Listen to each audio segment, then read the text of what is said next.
नमस्कार आप सभी को। बिहार राज्य विशेष के इस विशेष सेशन में स्वागत है आप सभी का। और आज इस सेशन के अंतर्गत पूरे बिहार के आप कह सकते हो जो महत्वपूर्ण फैक्ट हैं बिहार से संबंधित, चाहे वो भौगोलिक संदर्भ में हो, चाहे वो सांस्कृतिक संदर्भ में हो, चाहे वो ऐतिहासिक संदर्भ में हो, या जो मिसलेनियस टॉपिक होते हैं, तो कहने का मतलब है कि इस एक वीडियो के माध्यम से बिहार से जुड़े हुए जो भी समस्त घटनाक्रम है, यदि आपने अभी तक बिहार से संबंधित, बिहार राज्य स्पेशल कुछ भी नहीं पढ़ा है, तो कम से कम आपको इतना अवश्य करके जाना चाहिए। निश्चित रूप से इससे आपको मदद मिलेगी।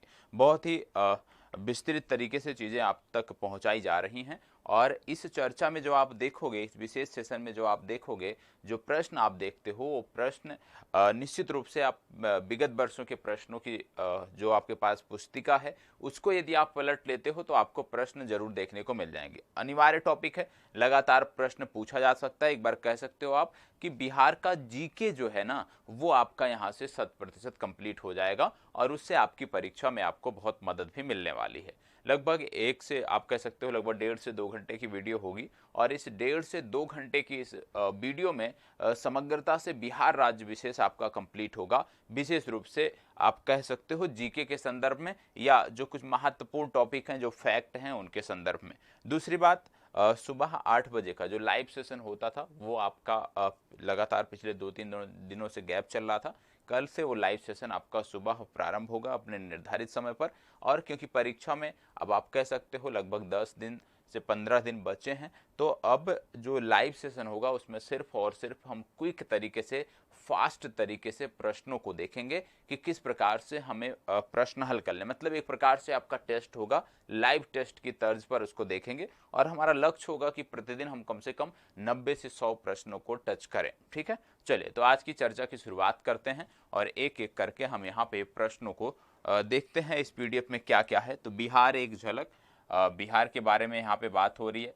सबसे पहली बात, पहले पेज पे आपने देखा तो यहाँ पे बिहार से संबंधित एक मैप बना है। और जब आप बिहार राज्य विशेष की बात करते हैं, जब आप बिहार के अध्ययन की बात करते हैं, तो आपको कम से कम इतनी जानकारी होनी चाहिए कि कौन सा जिला कहाँ पर है। ठीक है, यदि आप सभी जिलों के बारे में ना याद कर सको तो कम से कम किसी भी राज्य की जब आप तैयारी कर रहे हो तो उनके जो बॉर्डर वाले इलाके हैं उनके बारे में अवश्य पता होना चाहिए। क्योंकि ज्यादातर जो प्रश्न है इसी तरह से आते हैं कि कौन सा जिला इस प्रदेश से सीमा साझा करता है, या कौन सा जिला यदि वह राज्य अंतर्राष्ट्रीय सीमा साझा करता है तो पूछ लिया जाता है कि इनमें से कौन सा जिला अंतर्राष्ट्रीय सीमा साझा करता है। तो सबके पास बिहार का मैप होगा, तो इसको होमवर्क के तौर पर आपको देख लेना है। क्योंकि बिहार की जब आप बात करते हो तो आप देखते हो कि पश्चिम बंगाल बिहार से लगा हुआ है, झारखंड बिहार से लगा हुआ है, झारखंड के बाद फिर आप ऊपर आते हो तो देखते हो उत्तर प्रदेश लगा हुआ है, और उत्तर प्रदेश के बाद सबसे उत्तरी भाग में जब आप देखते हो तो आपको देखने को मिलता है नेपाल भी इससे लगा हुआ है। तो कहने का मतलब है कि बिहार का अभी आगे चर्चा भी होगी कौन कौन से जिले हैं, लेकिन समग्रता से जब आप स्टडी करते हो, जब आप पढ़ाई करते हो, तो आपके स्टडी टेबल पर बिहार राज्य का ये मैप आपको अनिवार्य रूप से होना चाहिए। अब एक एक करके देखते हैं, अभी हम सबकी चर्चा करेंगे, सारी चीजें यहाँ पे समाहित हैं, इसीलिए हम अभी इस मुद्दे पर नहीं आ रहे हैं। सबसे पहली बात आती है, जब किसी राज्य की बात आती है तो उनके कुछ राजकीय चिन्ह होते हैं, उसकी बात यहाँ पे हम कर लेते हैं। सबसे पहले बिहार के संदर्भ में राजकीय पशु की बात आती है, तो बिहार का राजकीय पशु जो है वो बैल है, ये आपको पता होना चाहिए। बिहार के राजकीय पुष्प की यदि हम बात करें तो बिहार का राजकीय पुष्प गेंदा है, कॉमन सा पुष्प है, लगभग लगभग आपको सभी क्षेत्रों में, सभी प्रदेशों में देखने को मिल जाता है। प्रमुख चित्रकला की बात करें तो मधुबनी चित्रकला है, ये आपको पता होना चाहिए। और यदि प्रमुख त्योहार या पर्व की बात करें बिहार से संदर्भित, तो बिहार का जो प्रमुख त्योहार है वो छठ पूजा है, ये आपको पता होगा। राजकीय वृक्ष की बात करें तो राजकीय वृक्ष यहाँ का है पीपल, और राजकीय पक्षी की बात करें तो गौरैया जो है ये राजकीय पक्षी है बिहार का, ये पता होना चाहिए। तो राजकीय चिन्ह हमने देख लिया, राजकीय पशु हमने देखा बैल, राजकीय पुष्प हमने देखा गेंदा, प्रमुख चित्रकला में हमने देखा मधुबनी चित्रकला, पवित्र पर्व या पूजा में हमने देखा छठ पर्व, राजकीय वृक्ष की बात करें तो पीपल, और राजकीय पक्षी आपका है गौरैया। अब आगे बढ़ते हैं और अन्य तथ्यों को देखते हैं। अब यहाँ पे बात हो रही है बिहार एक दृष्टि बिहार से संबंधित कुछ फैक्ट यहाँ पे आपको देखने को मिलेंगे। सबसे पहली बात, जब किसी राज्य के बारे में आप पढ़ते हो तो उस राज्य का नामकरण कैसे हुआ है ये आपके लिए महत्वपूर्ण हो जाता है कि उस राज्य का नामकरण किस आधार पे उस राज्य का नाम रखा गया है। तो जब बिहार की आप बात करते हो, बिहार के नामकरण की बात करते हो, तो आपको देखने को मिलता है कि यह क्षेत्र प्राचीन समय में बौद्ध धर्म का प्रमुख केंद्र रहा है और ऐसा माना जाता है कि इस क्षेत्र में बौद्ध मठों की अधिकता के कारण इस क्षेत्र का नाम बिहार पड़ा। मतलब बिहार जो नाम रखा गया है इस प्रांत का, ये क्यों रखा गया? ऐसा माना जाता है कि बौद्ध मठ जो हैं, जिनको बिहार भी बोला जाता है, उनकी अधिकता थी इस क्षेत्र में और उसी के कारण इसका नाम बिहार पड़ा है। ठीक है। अब बहुत सारे लोग बोलेंगे कि सर सोलो पढ़ाया जा रहा है, तो यूट्यूब में फंक्शन है भैया, आप स्पीड को अपने अनुसार अपने अकॉर्डिंग जो है उसको बढ़ा घटा सकते हैं और उस आधार पर आप इस वीडियो को देख सकते हैं। रिकॉर्डेड वीडियो का यही फायदा होता है कि जब आप रिकॉर्डेड वीडियो देखते हो तो आपकी जो कैच करने की क्षमता है उस आधार पे आप उसकी स्पीड को बढ़ा सकते हो, तो उसे कर लीजिएगा। ठीक है, जिनको स्लो लग रहा है। चलो, राज्य की स्थापना की बात करें तो बिहार राज्य की जो स्थापना है वो 22 मार्च वर्ष 1912 को हुई है, ये आपको पता होना चाहिए। राज्य की राजधानी की बात करें तो पटना जो है ये आधुनिक समय में बिहार की राजधानी है। प्राचीन समय में पाटलिपुत्र, पुष्पपुर, कुसुमपुर तथा अजीमाबाद इसके अन्य नाम रहे हैं। तो याद रखिएगा, आज का पटना मतलब पूर्व का प्राचीन समय का पाटलिपुत्र, प्राचीन समय का पुष्पकर, प्राचीन समय का कुसुमपुर और अजीमाबाद, ये सभी पटना के नाम थे। अलग अलग समय कालों में ये इनके नाम रहे हैं।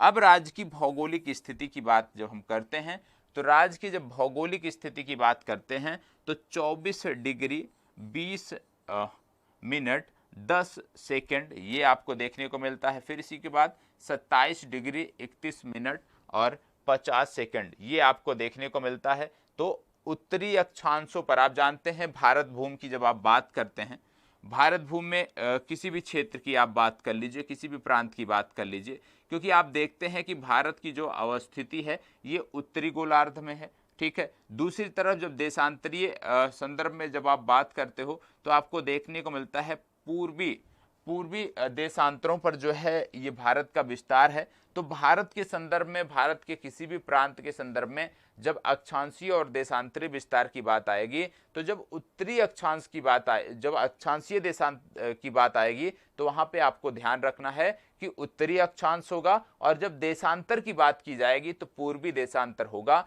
ये भारत के किसी भी राज्य के संदर्भ में आपको याद रखना है।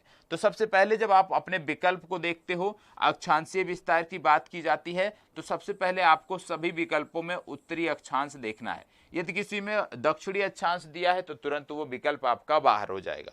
इसी तरह से जब देशांतर की बात की जाएगी तो हमेशा सबसे पहले विकल्पों में आपको चारों विकल्पों में एक बार देख लेना है कि चारों में पूर्वी देशांतर दिया हुआ है या नहीं। यदि दिया हुआ है फिर आप आगे डिजिट की बात करोगे, अन्यथा यदि पूर्वी नहीं दिया, मान लो 3 में पूर्वी देशांतर नहीं दिया, इसका मतलब है कि बाकी तीनों गलत हैं, एक जिसमें पूर्वी देशांतर दिया है वही आपका सही है। तो अक्षांश और देशांतर ये आपको प्रत्येक प्रदेश के बारे में, भारत के संदर्भ में यदि हम बात करें तो वहां भी आपको पता होना चाहिए। अब राज्य के क्षेत्रफल की बात आती है तो राज्य का क्षेत्रफल आपको देखने को मिलता है 94,163 वर्ग किलोमीटर और देश का यह 13वां सबसे बड़ा राज्य है क्षेत्रफल की दृष्टि से, यह आपको पता होना चाहिए।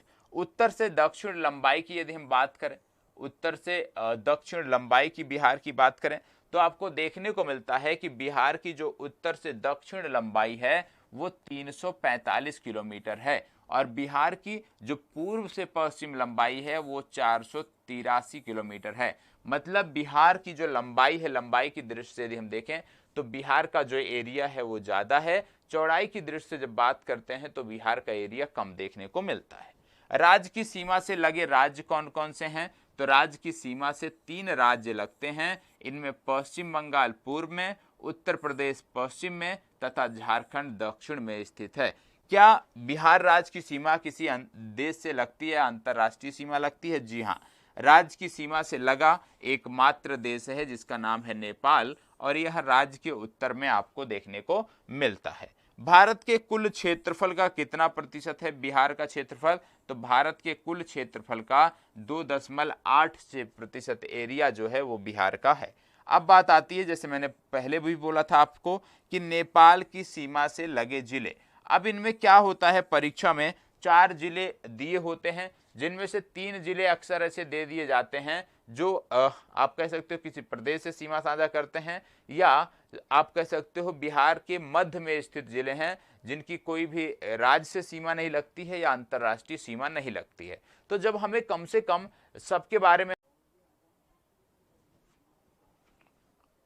चले अब आगे उसकी हम बात करने वाले हैं। भारत के कुल क्षेत्रफल की बात हो गई, और भारत के कुल क्षेत्रफल के बाद जब बात आती है कि नेपाल की जो सीमा है वो कितने जिलों से लगती है, ठीक है, नेपाल की जो सीमा है बिहार के कितने जिलों से लगती है, तो नेपाल की जो सीमा है, यदि हम बात करें जिलों की संख्या, सबसे पहले पश्चिमी चंपारण आपको देखने को मिलता है, पूर्वी चंपारण आपको देखने को मिलता है, सीतामढ़ी आपको देखने को मिलता है, मधुबनी आपको देखने को मिलता है, सुपौल देखने को मिलता है, अररिया देखने को मिलता है, और किशनगंज देखने को मिलता है।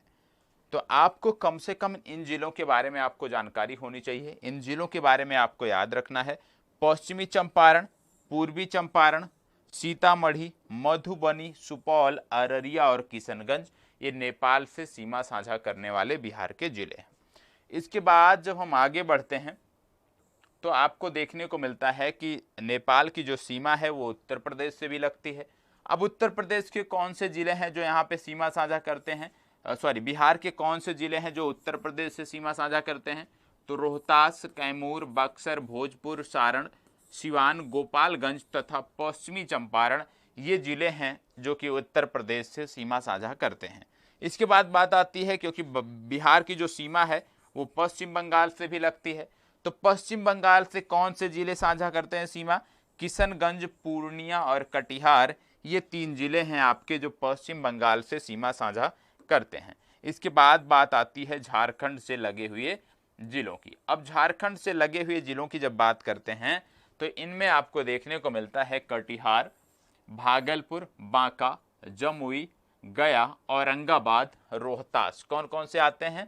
कटिहार, भागलपुर, बांका, जमुई, नवादा, गया, औरंगाबाद और रोहतास यहाँ पर आपको देखने को मिलते हैं। इसके बाद बात आती है बिहार की राजधानी पटना से लगे जिलों की। ये अपने आप में महत्वपूर्ण है, याद रखिएगा। पटना से लगे कौन कौन से जिले हैं?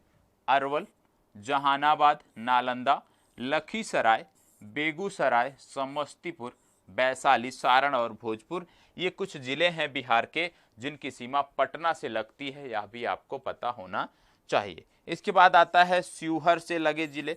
तो शिवहर से लगे जिले कौन से हैं? पूर्वी चंपारण और सीतामढ़ी। अरवल से लगे जिले कौन से हैं? रोहतास, भोजपुर, पटना, जहानाबाद, गया, औरंगाबाद। फिर इसके बाद है शेखपुरा से लगे जिले, नालंदा, नवादा, जमुई और लखीसराय। तो ये कुछ जिले हैं जो आपको पता होना चाहिए। प्रमुख रूप से जो आपको याद रखना है, देखो ऐसे तो बहुत सारे फैक्ट हैं लेकिन सब याद नहीं रखना है। जो आपको याद रखना है वो विशेष रूप से उत्तर प्रदेश से सीमा साझा करने वाले बिहार के जिले, पश्चिम बंगाल से सीमा साझा करने वाले बिहार के जिले, नेपाल से सीमा साझा करने वाले बिहार के जिले, झारखंड से सीमा साझा करने वाले नेपाल के जिले, और साथ ही साथ आपको याद रखना है कि पटना से कौन कौन से जिले बिहार के हैं जो सीमा साझा करते हैं। ठीक है, अब यहाँ पे बात आ गई सबसे उत्तरी जिला की। तो बिहार का जो सबसे उत्तरी जिला है, जब हम उसकी बात करते हैं तो आपको देखने को मिलता है कि बिहार का सबसे उत्तरी जिला है पश्चिमी चंपारण। कौन सा जिला है? बिहार का सबसे उत्तरी जिला है पश्चिमी चंपारण। बिहार के सबसे दक्षिणी जिले की बात करें तो बिहार का सबसे दक्षिणी जिला है गया। बिहार के सबसे पश्चिमी जिले की बात करें तो बिहार का सबसे पश्चिमी जिला है कैमूर। बिहार के सबसे पूर्वी जिले की बात करें तो बिहार का सबसे पूर्वी जिला है किशनगंज। तो ये आपको पता होना चाहिए, बिहार का सबसे पूर्वी जिला किशनगंज, बिहार का सबसे पश्चिमी जिला कैमूर, बिहार का सबसे दक्षिणी जिला गया, बिहार का सबसे उत्तरी जिला पश्चिमी चंपारण। राज्य की जलवायु की बात करें कि बिहार राज्य की जलवायु किस प्रकार की है, तो बिहार राज्य की जलवायु आपको मानसूनी प्रकार की जलवायु देखने को मिलती है। ये तो हो गए कुछ फैक्ट। इसके बाद फिर बात आती है सामान्य वर्षा की। आपने देखा मानसूनी प्रकार की जलवायु है, और सामान्य वर्षा की यदि हम बात करें बिहार में, तो बिहार में जो सामान्य वर्षा है वो 1205 मिलीमीटर है। सर्वाधिक वर्षा वाला जिला कौन सा है इनका? इनका सर्वाधिक वर्षा वाला जिला है किशनगंज, और किशनगंज वही जिला है जो पश्चिम बंगाल से सीमा साझा करता है और बिहार का सबसे पूर्वी जिला है। न्यूनतम वर्षा वाले जिलों की बात करें तो कैमूर हो गया, रोहतास हो गया, औरंगाबाद हो गया, गया हो गया, ये न्यूनतम वर्षा प्राप्त करने वाले जिले हैं। बिहार का सबसे गर्म स्थान यदि बताएं कौन सा है, तो याद रखना है बिहार का सबसे गर्म स्थान जो है वो है गया। समुद्र तट से औसत दूरी की यदि हम बात करें बिहार के, तो बिहार की समुद्र तट से औसत दूरी जो है वो 200 किलोमीटर आपको देखने को मिलती है, उतना महत्वपूर्ण नहीं है। समुद्र तल से औसत ऊंचाई ये महत्वपूर्ण है, तो समुद्र तल से औसत ऊंचाई है 173 फीट, लगभग 53 मीटर बिहार की समुद्र तल से औसत ऊंचाई है। जब आप किसी रेलवे स्टेशन पे जाते होंगे, आप देखते होंगे या ट्रेवल करते होंगे, तो प्रत्येक रेलवे स्टेशन पर जहां पर इनके नाम लिखे होते हैं वहीं पर समुद्र तल से ऊंचाई भी दी होती है।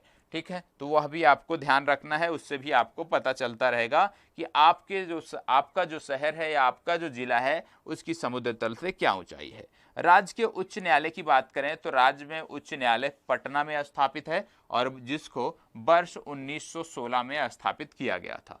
अब पटना उच्च न्यायालय में प्रमुख जो न्यायाधीश होते हैं, आप जानते हैं सर्वोच्च न्यायाधीश जो होते हैं वहां पे मुख्य न्यायाधीश, वो पहले मुख्य न्यायाधीश कौन थे उसके बारे में अभी आगे फैक्ट है, वहां पे हम समझने का प्रयास करते हैं।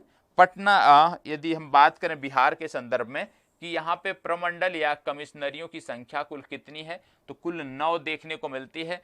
कोसी, दरभंगा, सारण, भागलपुर, पटना, तिरहुत, मुंगेर, मगध व पूर्णिया। जिलों की संख्या की बात करें तो 38 जिले देखने को मिलते हैं। अनुमंडलों की बात करें तो 101 अनुमंडल देखने को मिलते हैं। प्रखंडों की बात करें तो 534 प्रखंड यहाँ पे देखने को मिलते हैं। पंचायतों की संख्या की बात करें तो 8406 पंचायतें हैं बिहार में। पुलिस स्टेशनों की बात करें तो 853 पुलिस स्टेशन बिहार में देखने को मिलते हैं। राजस्व ग्रामों की संख्या की बात करें तो 45,103 राजस्व ग्राम देखने को मिलते हैं। लोकसभा सदस्यों की संख्या की बात करें तो 40 लोकसभा के सदस्य बिहार से आते हैं। राज्यसभा सदस्यों की बात करें तो 16 सदस्य राज्यसभा के बिहार से आते हैं। लोकसभा में अनुसूचित जाति के लिए आरक्षित सीटों की संख्या की बात करें तो आपको देखने को मिलता है कि लोकसभा में 6 सीटें हैं जो अनुसूचित जाति के लिए आरक्षित हैं। विधानमंडल की बात करें तो आप जानते हैं बिहार में प्रारंभ से ही द्विसदनीय विधानमंडल देखने को मिलता है, जिनमें उच्च सदन विधान परिषद तथा निम्न सदन विधानसभा है।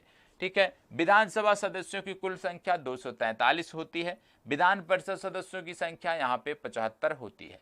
फिर बात आती है राजकीय चिन्ह की, तो यहाँ का जो राजकीय चिन्ह है वो है बोधि वृक्ष, ये आपको पता होना चाहिए। राजकीय भाषा जब बिहार की बात करते हैं तो बिहार की राजकीय भाषा है हिंदी, लेकिन द्वितीय राजकीय भाषा यहाँ पर उर्दू को भी बनाया गया है।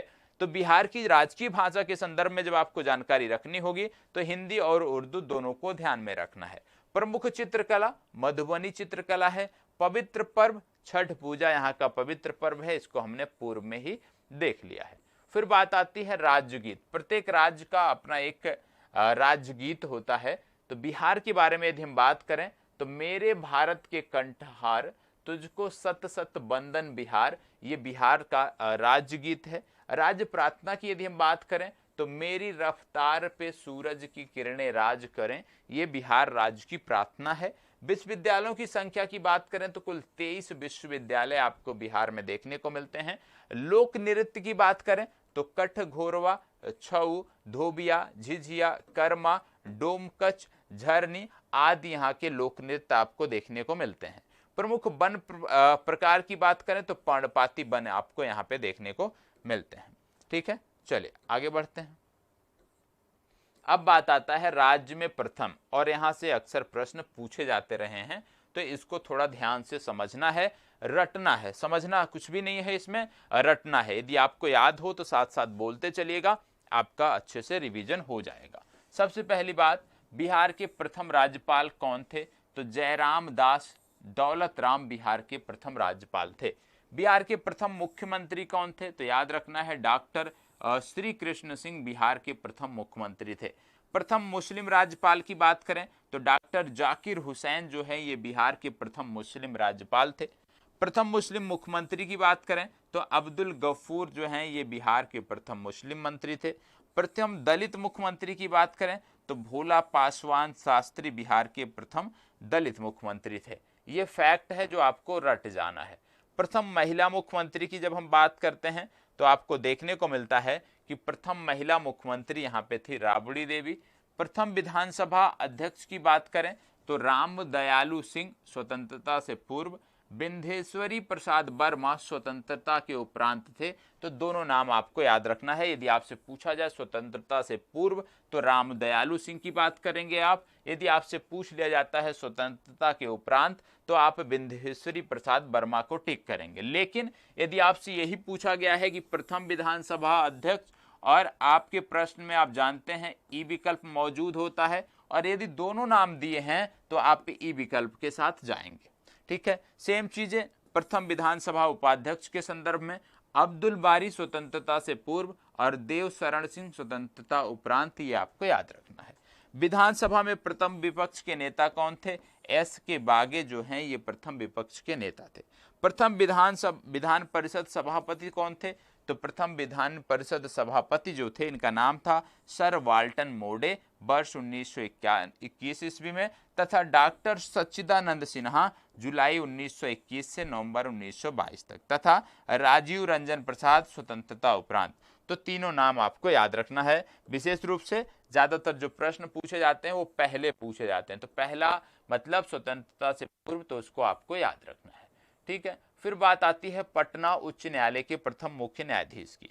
पटना उच्च न्यायालय के प्रथम न्यायाधीश की जब बात करते हैं तो स्वतंत्रता से पूर्व सर एडवर्ड मेनार्ड चैम्प्स चैमियर मार्च 1916 में, तथा मनमोहन अग्रवाल स्वतंत्रता के उपरांत।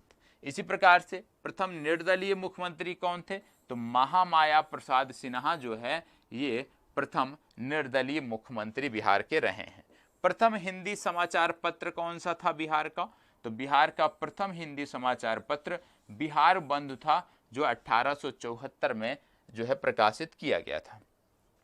प्रथम हिंदी फिल्म की बात करें तो कल हमारा है, ये आपको पता होना चाहिए।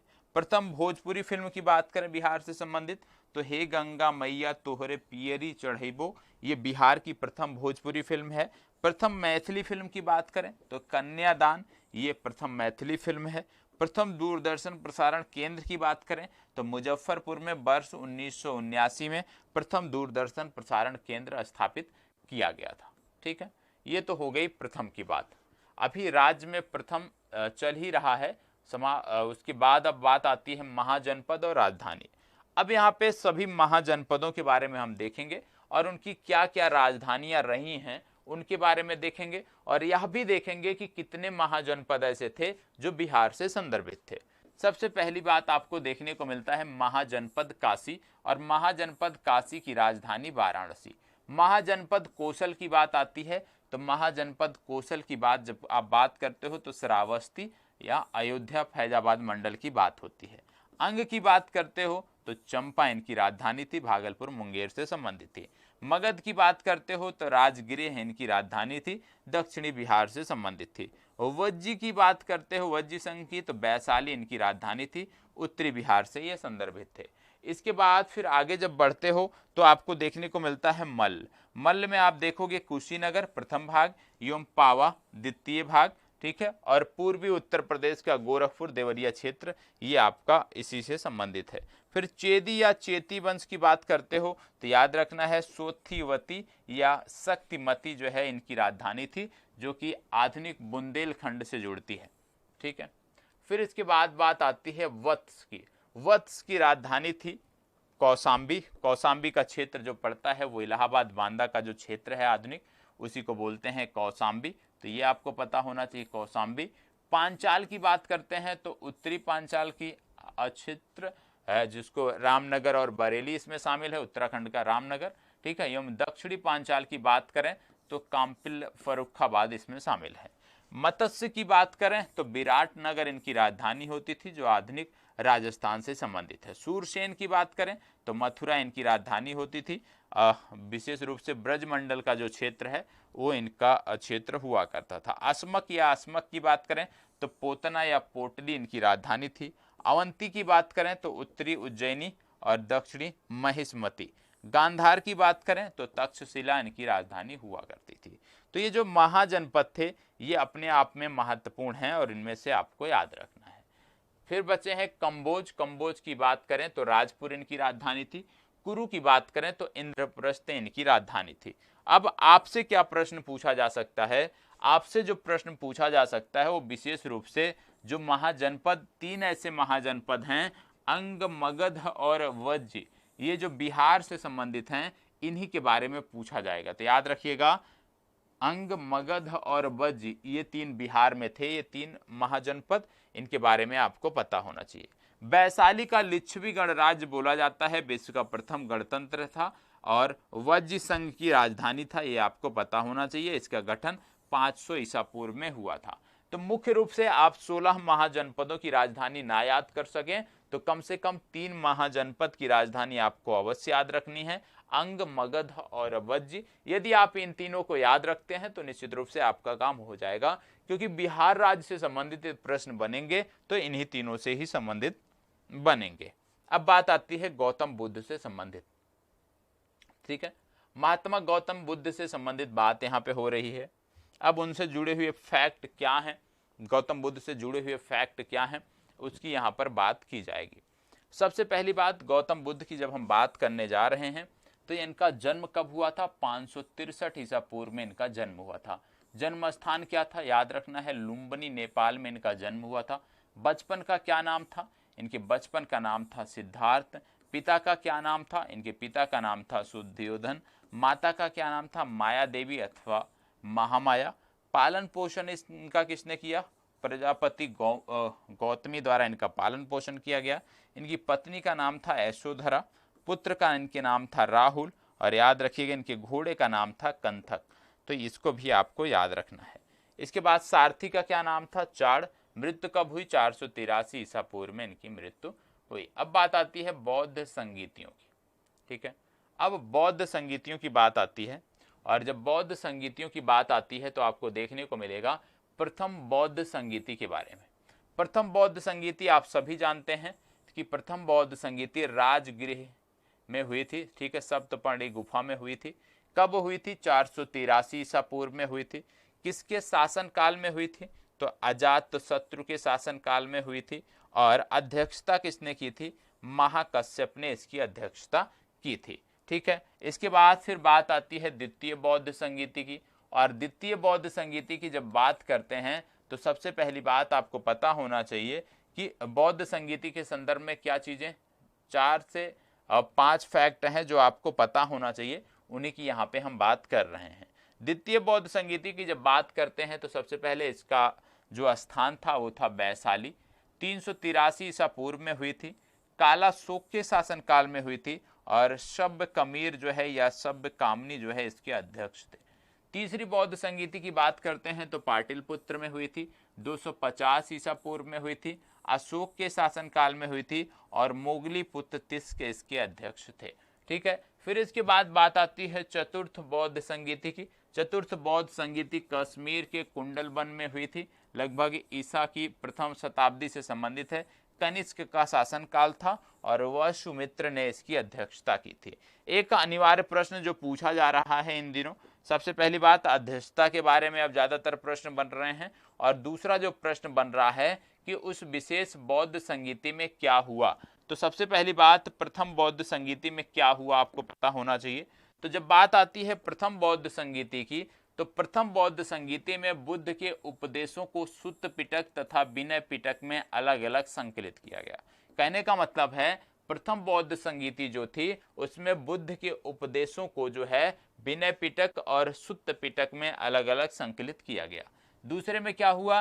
भिक्षुओं में मतभेद के कारण बौद्ध संघ जो है ये 2 भागों में बट गया। पहला था अस्थविर और दूसरा था महासांघिक। ठीक है, फिर तीसरे बौद्ध संगीति में क्या हुआ, अभिधम्म पिटक, तीसरा पिटक का संकलन इसमें जोड़ा गया। चौथी बौद्ध संगीति की जब बात करते हैं तो बौद्ध धर्म का हीनयान और महायान संप्रदायों में विभाजन हो गया। तो याद रखिएगा कि जब आपसे पूछा जाए कि किस बौद्ध संगीति में बौद्ध धर्म का दो संप्रदायों में विभाजन हो गया, तो आपको याद रखना है चतुर्थ बौद्ध संगीति। यदि आपसे पूछ लिया जाए कि किस बौद्ध संगीति में जो बौद्ध धर्म था वो दो संघों में विभाजित हो गया, तो आपको याद रखना है द्वितीय बौद्ध संगीति। तो ये और दूसरा और चौथा दोनों में समानता है, लेकिन इसको आपको याद रखने की जरूरत है कि यहाँ पे क्या है, बौद्ध धर्म जो था वो दो संघों अस्थविर एवं महासांगिक इनमें बंटवारा हुआ था, दो भागों में।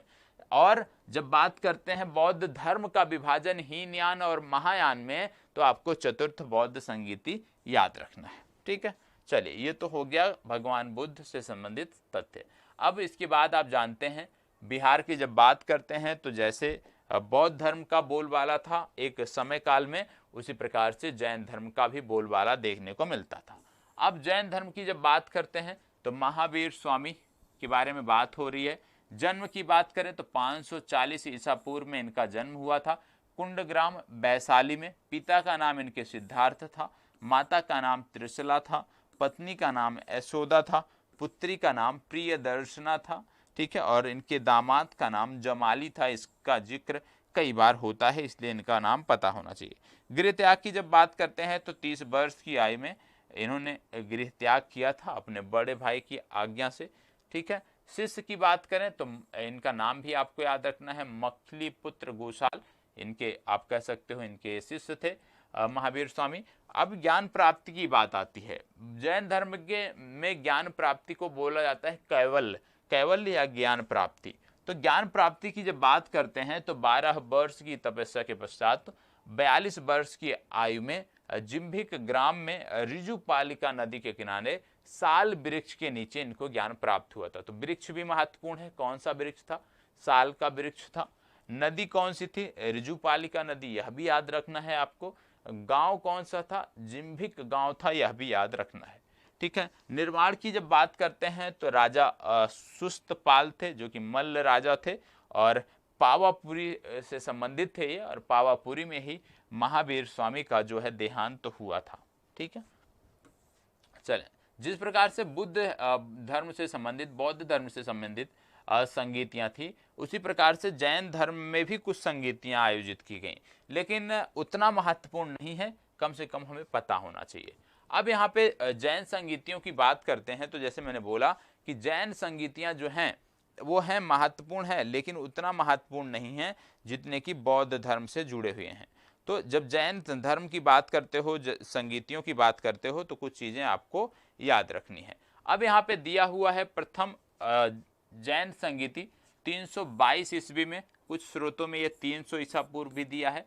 ठीक है, अब ये कहाँ हुआ था, पाटिलपुत्रा में हुआ था। अब जानते हैं पाटिलपुत्रा बिहार में है।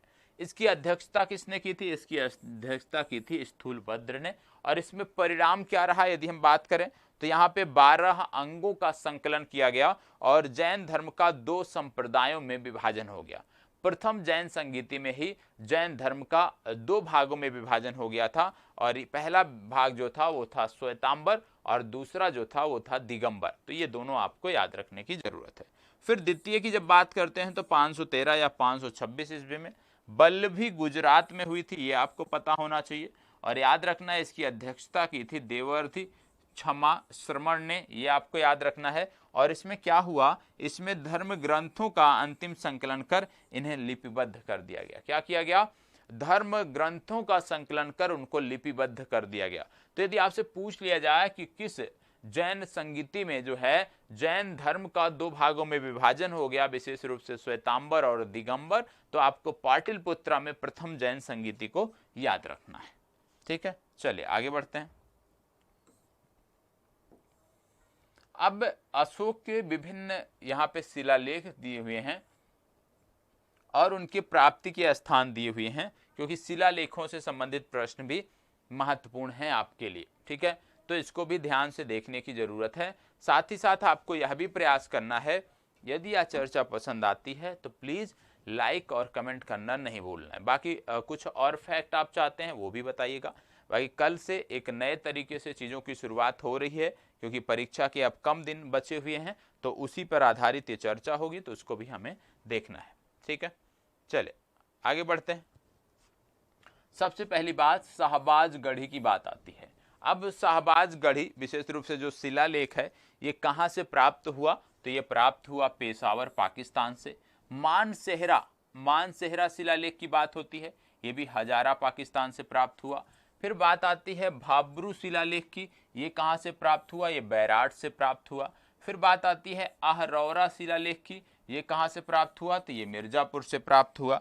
इसके बाद बात आती है कालसी शिलालेख की, कहाँ से प्राप्त हुआ, देहरादून से प्राप्त हुआ। फिर बात आती है जंटिंग रामेश्वर शिलालेख, ये कहाँ से प्राप्त हुआ, तो ये कर्नाटक से प्राप्त हुआ। इसके बाद गिरनार शिलालेख की बात आती है, ये कहाँ से प्राप्त हुआ, तो गिरनार शिलालेख आपके जूनागढ़ गुजरात से प्राप्त हुआ। सासाराम शिलालेख की बात आती है, कहाँ से प्राप्त हुआ, बिहार से प्राप्त हुआ। तो जो अशोक के शिलालेख हैं, हो सकता है कि आप जब पढ़ते हो तो इतनी ज़्यादा जानकारी ना हो उन पुस्तकों में शिलालेखों के बारे में, क्योंकि ज़्यादातर 8 से 10 शिलालेखों के बारे में ही जिक्र होता है। तो इसको नोट कर लीजिएगा, जो आपके पास नहीं है उसको यहाँ से नोट कर लीजिएगा। बाकी जो आप पढ़ चुके हैं निश्चित रूप से उम्मीद करता हूँ यहाँ से बेहतर रिवीजन आपका उसका हो रहा होगा। अब बात आती है धौली शिलालेख की जब बात करते हैं तो ये पूरी उड़ीसा से प्राप्त हुआ। जौगढ़ की बात करें तो गंजाम उड़ीसा से प्राप्त हुआ। सोपारा की बात करें तो पालघर जिला महाराष्ट्र से प्राप्त हुआ। एरागुडी की बात करें कुरनूल से प्राप्त हुआ। मास्की की बात करें तो ये प्राप्त हुआ रायपुर से। गुर्जरा की बात करें तो दतिया से प्राप्त हुआ। ब्रह्मगिरी शिलालेख की बात करें ये कर्नाटक से प्राप्त हुआ। फिर इसके बाद आता है राजुल मंडगिरी, ये कुरनूल से प्राप्त हुआ। गोभी मठ की बात करें मैसूर से प्राप्त हुआ। शारो मारो अक्सर पूछा जाता है, ये मध्य प्रदेश से प्राप्त हुआ। निठूर पूछा जाता है, कर्नाटक से प्राप्त हुआ। उडगोलम ये बेल्लारी कर्नाटक से प्राप्त हुआ। सन्नति ये कर्नाटक से प्राप्त हुआ। तो ये कुछ प्रमुख शिलालेख थे। उम्मीद करता हूं इनमें से ज्यादातर के नाम आपने सुने होंगे और आपको कोई भी समस्या यहाँ पे नहीं होगी। तो याद रखना है आपको कि ये जो शिलालेख हैं ये आपकी परीक्षा के लिए महत्वपूर्ण हैं, इनका स्थान याद रखना है। जहां भी आपको लगे कि ये फैक्ट आपके पास नहीं है, वीडियो को पॉज करना है और स्क्रीनशॉट ले लेना है, आपकी समस्या दूर हो जाएगी। ठीक है, चलिए आगे बढ़ते हैं। अब बात आता है विभिन्न विदेशी यात्रियों द्वारा प्राचीन बिहार के इतिहास पर प्रकाश। बहुत सारे विदेशी यात्री आप जानते हैं भारत में आए और सभी ने अलग अलग मत दिया, और यहाँ से संदर्भित प्रश्न भी बनते हैं कि कौन सा विदेशी यात्री किसके समय काल में आया, कहाँ पर उसने अध्ययन किया, या कौन सी उसने रचना की, कौन सी पुस्तक लिखी। तो इसके लिए भी आपको तैयार रहना है। सबसे पहले बात होती है हेरोडोट्स की। आप जानते हैं हेरोडोट्स को बोला जाता है इतिहास का जनक। ठीक है, हेरोडोट्स को इतिहास का जनक बोला जाता है। हेरोडोट्स कृत हिस्टोरिका भारत और फारस के संबंधों पर प्रकाश डालती है, इसे इतिहास का पिता कहा जाता है। तो याद रखिएगा, यदि आपसे पूछ लिया जाए कि हिस्टोरिका किसकी रचना है तो आप बताओगे हेरोडोट्स की। इसमें क्या है, भारत और फारस के संबंधों पर चर्चा की गई है। आगे जब आप बढ़ते हो तो बात आती है मेगास्थनीज की। आप जानते हैं यह सेलुकस निकेटर का राजदूत था जो चंद्रगुप्त के दरबार में आया था। अपनी पुस्तक इंडिका में इन्होंने मौर्य युगीन समाज एवं संस्कृति के विषय में लिखा है। तो मेगास्थनीज की जो पुस्तक इंडिका है उसमें किसका जिक्र किया गया है, उसमें मौर्य युगीन समाज का जिक्र किया गया है। इसके बाद फिर अगला जो नाम आता है वो आता है टेसियस के बारे में बात करें तो यह ईरान का एक राज्य वैद्य था। फिर बात आता है प्लिनी की जब बात करते हैं तो इसने प्रथम शताब्दी में नेचुरल हिस्ट्री नामक पुस्तक लिखी है, ये आपको पता होना चाहिए। फिर बात आती है टालेमी की बात करें तो इसने दूसरी शताब्दी में भारत का भूगोल या जियोग्राफी नामक पुस्तक लिखी। तो याद रखना है टालेमी ने क्या किया, दूसरी शताब्दी में भारत का भूगोल या जियोग्राफी नामक पुस्तक लिखी। इसके बाद आता है डायोनिसियस की बात करें तो यह मिस्र नरेश टालमी फिलाडेल्फस का राजदूत था जो अशोक के राज दरबार में आया था।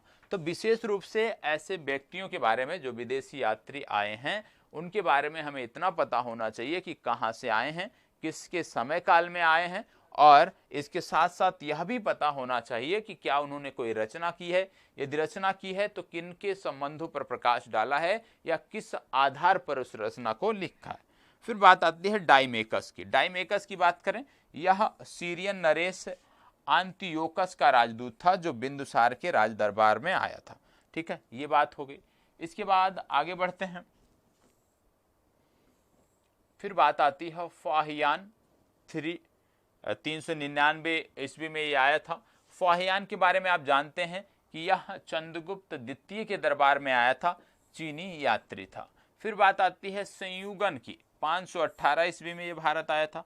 फिर सबसे महत्वपूर्ण आता है वैनस्यांग।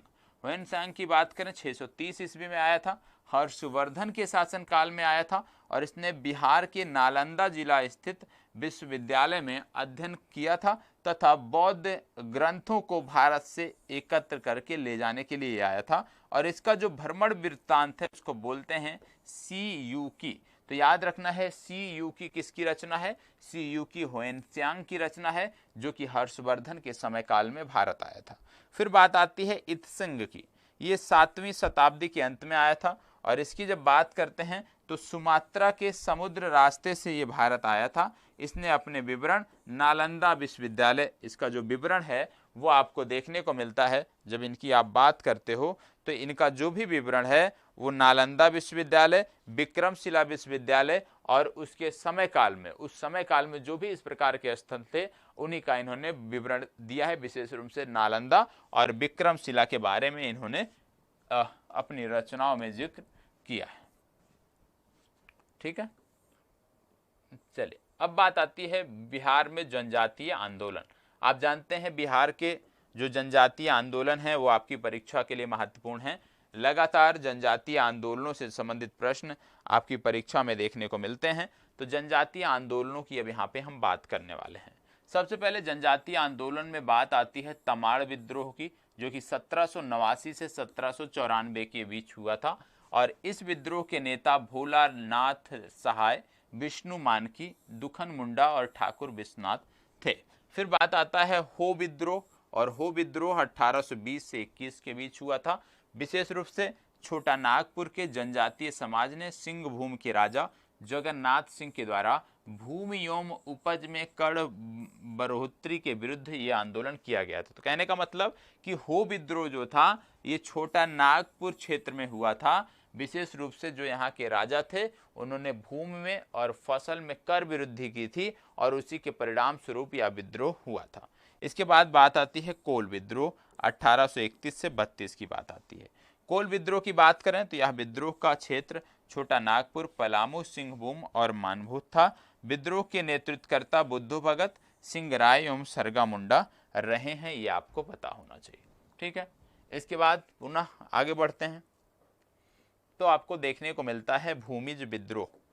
भूमिज विद्रोह की बात करते हैं तो भूमिज विद्रोह में आपको देखने को मिलता है कि यह विद्रोह बड़ा भूम वीरभूम में शुरुआत इसकी हुई थी और इसका नेतृत्वकर्ता जो थे वो गंपा नारायण थे, ये आपको पता होना चाहिए। संथाल विद्रोह की जब बात करते हैं तो इस विद्रोह का क्षेत्र वीरभूम, सिंहभूम, हजारीबाग और भागलपुर, बांकुड़ा का क्षेत्र रहा है और इस विद्रोह के नेतृत्वकर्ता सिद्धू, कान्हू, चांद और भैरव रहे हैं। इनका नाम तो आप रट गए होंगे तो इसका भी नाम आपको पता होना चाहिए। और इस विद्रोह में यदि बात करें तो इसी विद्रोह के परिणाम स्वरूप जो संथाल परगना जिला था उसका निर्माण 30 नवंबर 1856 को हुआ था और इस जिले का प्रथम जो जिलाधीश था वो था एसली एडेन। इनका भी नाम आपके लिए महत्वपूर्ण है। संथाल के बाद अगला आता है खरवार विद्रोह। खरवार विद्रोह की जब बात करते हैं तो इसका नेतृत्वकर्ता भागीरथ माझी थे, ये आपको पता होना चाहिए। और इसका जो उद्देश्य था यदि हम बात करें तो मुख्यतः जनजातीय परंपराओं और प्राचीन मूल्यों को स्थापित करना इसका उद्देश्य था। तो खरवार विद्रोह का उद्देश्य विशेष रूप से जनजातीय परंपराओं और प्राचीन मूल्यों की स्थापना करना था और इसका नेतृत्व किया था भागीरथ माझी ने। मुंडा विद्रोह इसके बाद आता है 1899 से 1900। मुंडा विद्रोह की बात करें तो अंग्रेजों के विरुद्ध दिसंबर 1899 में मुंडा आदिवासियों द्वारा छोटा नागपुर क्षेत्र की मुख्य जनजाति जो थी उसके द्वारा अपने शोषण और उत्पीड़न के खिलाफ बिरसा मुंडा के नेतृत्व में आंदोलन किया गया था। आप जानते हैं इस आंदोलन को उलगुलान आंदोलन के नाम से भी जाना जाता है, ठीक है। और 3 फरवरी वर्ष 1900 को बिरसा मुंडा को चक्रधरपुर से गिरफ्तार किया गया था, रांची जेल में इनका कैद किया गया था और हैजा रोग के कारण 30 मई वर्ष 1900 को रांची जेल में ही इनकी मृत्यु हो गई थी। इसके बाद बात आता है ताना भगत आंदोलन। ताना भगत आंदोलन की जब बात करते हैं तो वर्ष 1913 से 1914 का समय याद रखना है। जात्रा भगत के नेतृत्व में यह आंदोलन उराव, मुंडा एवं संथाल जनजातियों द्वारा सम्मिलित रूप से किया गया था। तो मतलब इस आंदोलन में कई सारी जनजातियों ने मिलकर हिस्सा लिया था। और इस आंदोलन के अन्य नेता की जब बात करें देविया, माया, शिब्बू आदि थे, ठीक है। इसके बाद बात आती है लोटा विद्रोह। लोटा विद्रोह विशेष रूप से जब बात करते हैं तो मुजफ्फरपुर से संबंधित है। विशेष रूप से मुजफ्फरपुर की जेल में बंद कैदियों के बीच पीतल के लोटे के स्थान पर मिट्टी के लोटे देने के क्रम में कैदियों ने 1856 ईस्वी में विद्रोह किया था। तो इस विद्रोह का नाम भी आपको याद रखना है। फिर अगला महत्वपूर्ण आता है चेरो विद्रोह, जो कि 1800 से 1802 के बीच में हुआ था। चेरो के बारे में भी आपको पता होना चाहिए। चेरो विद्रोह की बात करते हैं तो अंग्रेजों ने पलामू के चेर शासक छत्रपति से दुर्ग की मांग की थी, परंतु छत्रपति राय ने दुर्ग समर्पण से मना कर दिया था और इससे अंग्रेजों तथा चेर शासकों के बीच युद्ध हुआ था और इस दुर्ग पर बाद में अंग्रेजों का कब्जा हो गया था। तो विशेष रूप से आप कह सकते हो कि चेरो विद्रोह जो है एक दुर्ग से जुड़ा हुआ विद्रोह है। और बाद में आपने देखा कि जब दुर्ग कब्जा कर लिया अंग्रेजों ने तो धीरे धीरे लोगों का जो विद्रोह था वो अंग्रेजों के प्रति बढ़ता गया और बाद में उसी ने एक विद्रोह का रूप धारण कर लिया जिसको आप चेरो विद्रोह के नाम से जानते हैं। अगला आता है नोनिया विद्रोह। बिहार के बारे में नोनिया विद्रोह भी अपने आप में महत्वपूर्ण है। वर्ष 1700 से 1800 के बीच ये विद्रोह 1770 से 1800 के बीच देखने को मिलता है। 1770 से 1800 के बीच में यह विद्रोह बिहार के तिरहुत, सारण, पूर्णिया और हाजीपुर में शुरू हुआ था। इसका मुख्य कारण था सोरा उत्पादन का उचित मूल्य उत्पादकों को ना मिलना। तो सोरा उत्पादन से संबंधित जो एक विद्रोह था वो था नोनिया विद्रोह। तो याद रखिएगा नोनिया विद्रोह का संदर्भ है सोरा उत्पादन से। इसके बाद बात आती है सरदारी आंदोलन की। सरदारी आंदोलन की बात करें तो इस आंदोलन का मुख्य उद्देश्य जमींदारों को बाहर निकालना, बेगारी प्रथा को समाप्त करना तथा भूमि पर लगाए गए प्रतिबंधों का विरोध करना था। तो विशेष रूप से जमींदारों को जो है बाहर निकालना और जो बेगारी प्रथा चली आ रही थी, बेगारी प्रथा को समाप्त करना इसका प्रमुख उद्देश्य था। और इसमें भूमि पर लगाए गए जो कर थे, जो प्रतिबंध थे, उसका भी विरोध यहाँ पे इस विद्रोह के अंतर्गत किया गया था। तो इसको भी आपको याद रखना है, सरदारी आंदोलन। तो ये तो थे बिहार से संबंधित विद्रोहों के बारे में। अब बात आती है स्वतंत्रता से पूर्व बिहार में आयोजित कांग्रेस अधिवेशनों के बारे में। बिहार से संबंधित कांग्रेस अधिवेशनों की जब बात करते हैं स्वतंत्रता से पूर्व तो 3 अधिवेशन प्रमुख रूप से महत्वपूर्ण हैं। पहला आता है वर्ष 1912 का 27वां अधिवेशन, जो कि बांकीपुर में हुआ था, पटना में हुआ था और R.S. माधोलकर ने इसकी अध्यक्षता की थी। दूसरा आता है 1922 का 38वां अधिवेशन, जो कि गया में हुआ था और इसकी अध्यक्षता की थी देशबंधु चित्तरंजन दास ने।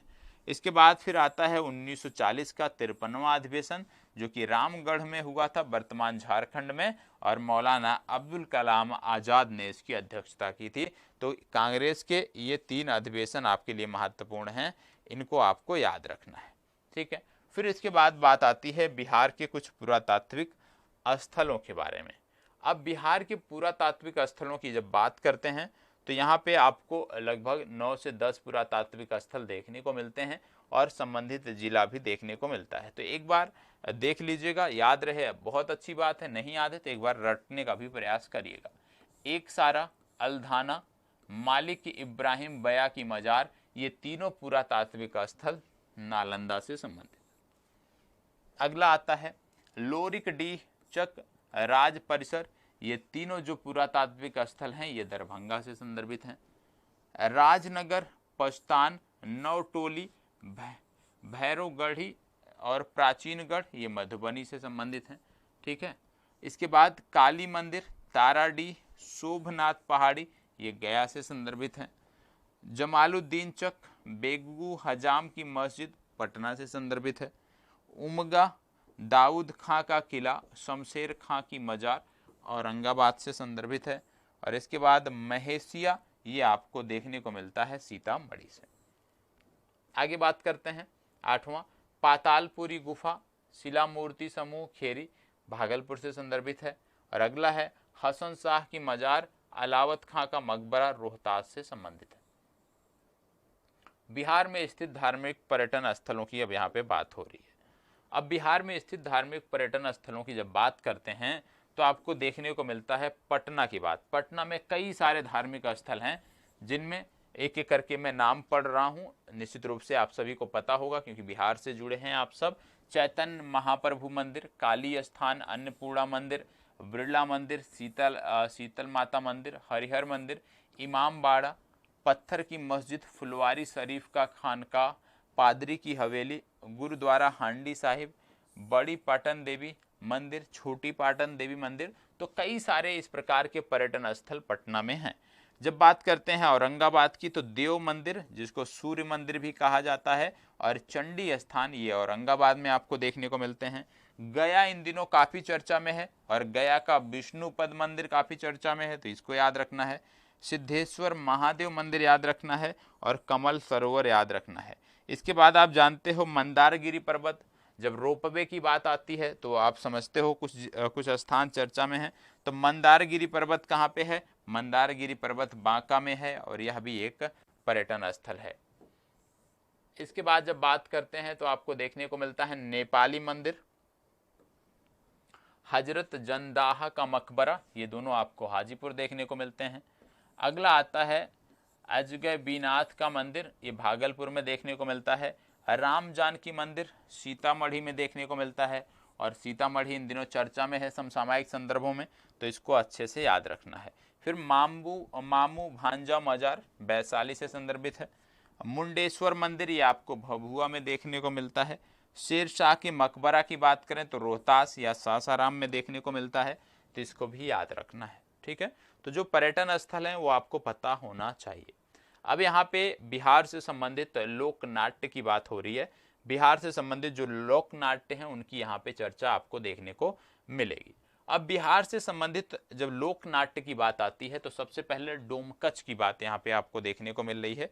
डोमकच क्या होता है इसको हम समझ लेते हैं। डोमकच की बात करें तो इसमें केवल महिलाएं भाग लेती हैं। सामान्यतः विवाह समारोह के दौरान जब वर पक्ष की तरफ से बारात निकल जाती है तो रात्रि में महिलाएं घर परिवार की सुरक्षा हेतु डोमकच का पाठ करती हैं, जिसमें वे पुरुषों के कपड़े पहनकर पुलिस, डोमिन अधिकारी आदि बनती हैं। तो कहने का मतलब डोमकच जो ये आपका आप नाट्य कह लीजिए या डोमकच जो लोक नाट्य कह लीजिए, ये संबंधित है बिहार से और बिहार में भी विशेष रूप से महिलाओं द्वारा किया जाने वाला एक नाट्य है और यह विवाह समारोह में जो है विवाह समारोह के दौरान इसका आयोजन होता है।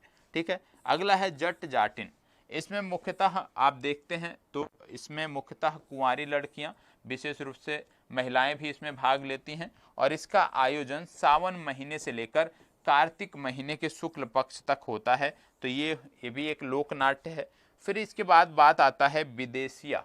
विदेशिया भी बिहार का एक लोक नाट्य है। विदेशिया के बारे में बात करें तो इसमें जो पुरुष कलाकार हैं, इसमें केवल पुरुष कलाकार जो महिलाओं की भी भूमिका निभाते हैं शामिल होते हैं और इसके प्रारंभकर्ता एक बिहार के प्रमुख कलाकार रहे हैं भिखारी ठाकुर, इनको बोला जाता है। ठीक है, फिर इसके बाद बात आती है कीर्तनिया। इसमें खासकर श्री कृष्ण की लीलाओं का गुणगान किया जाता है और नाट्य किया जाता है, तो इसको भी याद रखना है। अगला है समा चकेवा। तो इस लोक नाट्य में पात्र भाई बहन की भूमिका में होते हैं। यह लोक नाट्य कार्तिक माह के शुक्ल पक्ष में सप्तमी तिथि से पूर्णिमा तिथि तक आयोजित होता है, तो इसको याद रखना है समा चकेवा। ठीक है, तो इस प्रकार के जो प्रमुख लोक नाट्य हैं जो आपकी परीक्षा के लिए महत्वपूर्ण हैं उनको याद रखना है। ठीक है, अब यहाँ पे कुछ संगठन हैं जिनके बारे में दिया गया है, उतना महत्वपूर्ण नहीं है।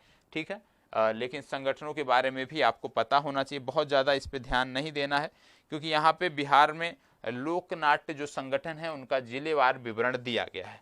ठीक है, जैसे जो सिंगल वाले हैं वो याद रखिएगा। सिंगल वाले का मतलब कि जैसे यहाँ पे दिया है नाट्य भारती, एक्टर्स ग्रुप औरंगाबाद, बहुरूपिया बहुरंग दानापुर, नवरंग कला मंच बक्सर, रंग मुजफ्फरपुर, जन चेतना सुल्तानगंज। तो ये उतने महत्वपूर्ण नहीं है, तो इस पर ज़्यादा ध्यान देने की जरूरत नहीं है। अब बिहार के प्रमुख लोक नृत्य की बात हो रही है। अब तक नाट्य की बात थी, अब यहाँ पे नृत्य की बात हो रही है। तो ये है बिहार के प्रमुख लोक नृत्य के बारे में जिनमें आपको जानकारी होना चाहिए। सबसे पहली बात आती है करिया या झूमर नृत्य की। करिया या झूमर नृत्य में बात करें, यह एक महिला प्रधान नृत्य है। यह गुजरात के गरबा से संदर्भित है। बिहार के मिथिलांचल प्रदेश में सितंबर अक्टूबर महीने में ये आयोजित किया जाता है। फिर अगला आता है झिझिया नृत्य। क्या आता है? झिझिया नृत्य। झिझिया नृत्य में बात करें तो इस नृत्य में राजा चित्रसेन एवं उनकी रानी की कथा केंद्र में होती है। इसमें महिलाओं के समूह में एक महिला अपने सिर पर घड़ा लेकर नाचती है तथा बाकी उसकी सहायता करती हैं। इसका आयोजन अश्विन मास में विशेष रूप से दुर्गा पूजा से पहले होता है। ठीक है, फिर झिझिया नृत्य के बाद जब आगे बढ़ते हैं तो छाऊ या छऊ नृत्य बोला जाता है। और छऊ नृत्य विशेष रूप से युद्ध से संबंधित है, पुरुष प्रधान नृत्य है और वीर रस पर आधारित होता है और श्रृंगार रस पे। दो भाग होते हैं, पहला भाग वीर रस प्रधान होता है और दूसरा श्रृंगार रस प्रधान होता है। फिर इसके बाद बात आती है पौड़िया नृत्य। पौड़िया नृत्य भी यदि हम बात करें तो सामान्यतः पुरुष जो है वो स्त्री की वेशभूषा धारण कर परिवारों में जन्मोत्सव का गुणगान गीत नृत्य के माध्यम से करते हैं। अगला है जोगीड़ा नृत्य। यह भी बिहार से संदर्भित है और जोगीड़ा नृत्य की बात करें तो ये होली से संदर्भित है और इसमें पुरुष और महिलाएं समूह बनाकर जो हैं वो इस नृत्य का आयोजन करते हैं। तो ये जोगीड़ा विशेष रूप से होली से संदर्भित है। फिर इसके बाद आता है खोडली नृत्य। खोडली नृत्य के बारे में बात करें तो इस नृत्य में मुख्यतः शहरी ग्रामीण व्यावसायिक महिलाएं सम्मिलित होती हैं जो पारिवारिक शुभ एवं मांगलिक कार्यों के अवसर पर गीत और नृत्य गाती हैं। तो इसको याद रखना है खोडलिन। तो जो प्रमुख नृत्य हैं कौन सा समूह, जैसे कुछ नृत्य ऐसे हैं, कुछ नाट्य ऐसे हैं जिसमें केवल पुरुष कैरेक्टर होते हैं, कुछ ऐसे हैं जिनमें केवल महिला कैरेक्टर होती हैं, तो उनके बारे में आपको जानकारी रखनी है। ठीक है, चलिए अब बिहार के प्रमुख लोकगीत की बात यहाँ पे हो रही है। अब बिहार के प्रमुख लोकगीत की जब बात आती है तो बिहार के प्रमुख लोकगीत में यदि हम बात करें तो आपको देखने को मिलता है पर्व गीत। सबसे पहले पर्व गीत क्या है? पर्वों एवं त्योहारों के अवसर पर भगवान या जो भी देवी देवता हैं उनको पूजने के रूप में यह गाया जाता है, जैसे छठ, तीज, रामनवमी, दीपावली, होली आदि। तो इसको बोलते हैं पर्व गीत। दूसरा है लोक गाथा गीत। लोक गाथा नाम से ही स्पष्ट है, इसके अंतर्गत निम्नलिखित गीत आते हैं, जैसे दीना भद्री। इसमें क्या होता है? इसमें दो भाइयों की वीरता के स्वरूप का वर्णन किया जाता है। दूसरा है नैका बंजारा और इसका स्वरूप यदि हम बात करें तो विरह मिलन प्रेम प्रसंग पर आधारित है। और तीसरा आपको देखने को मिल रहा होगा लोरिकायन। लोरिकायन में यदि हम बात करें तो इसमें भी वीरता योद्धा पर आधारित यह नृत्य है। तो लोक गाथा नृत्य में चार प्रकार मुख्य रूप से हैं। दीना भद्री जिसमें दो भाइयों की वीरता का वर्णन किया गया है। दूसरा नयका बंजारा, इसमें आप देख रहे होंगे प्रेम प्रसंग पर आधारित ये आप कह सकते हैं गीत है। तीसरा इसी में है लोरिकायन और इसमें भी आप देख रहे हो वीरता या युद्ध पर आधारित ये एक गीत है। फिर चौथा है राजा हरिचंद्र और राजा हरिश्चंद्र की बात यहाँ पे हो रही है। सत्य की विजेता का स्वरूप आधारित ये नृत्य है। ठीक है, सॉरी गीत है। इसके बाद बात आता है जाति गीत। जाति गीत में क्या है? समाज में रहने वाले प्रत्येक जाति के लोग अपने मन माफिक अनुकूल परिस्थितियों में अपनी जाति विशेष के गीत के माध्यम से उजागर करते हैं। मतलब आप कह सकते हो कि अपनी अपनी जो जाति है उसकी जो भी इतिहास रहा हो उस आधार पे गीत बनाते हैं और उसका मंचन करते हैं। इसके बाद आता है ऋतु गीत। ऋतु गीत आप जानते हैं पहले, आज के समय में तो कम देखने को मिलता है, जैसे चैता, फगुआ, हिंडोला, बारह मासा आदि कुछ ऋतु गीत हैं जो विभिन्न ऋतुओं के आगमन के दौरान गाए जाते हैं, ऋतुओं के दौरान गाए जाते हैं। अगला आता है संस्कार गीत। संस्कार से संदर्भित है कि प्रत्येक परिवार में जब बच्चों का जन्म होता है, मुंडन होता है, जनेऊ होता है, विवाह होता है, तो इन अवसरों पर जो गीत गाए जाते हैं उसको बोला जाता है संस्कार गीत। तो ये कुछ गीत हो गए बिहार से संबंधित। फिर बात आती है बिहार की मूर्ति कला के बारे में। अब बिहार की मूर्ति कला की जब बात करते हैं तो मूर्ति कला में दो तीन काल आपके लिए महत्वपूर्ण है। बिहार की जब मूर्ति कला की बात करते हो तो दो तीन काल आपके लिए महत्वपूर्ण है, जैसे पाल काल, गुप्त काल, मौर्य काल।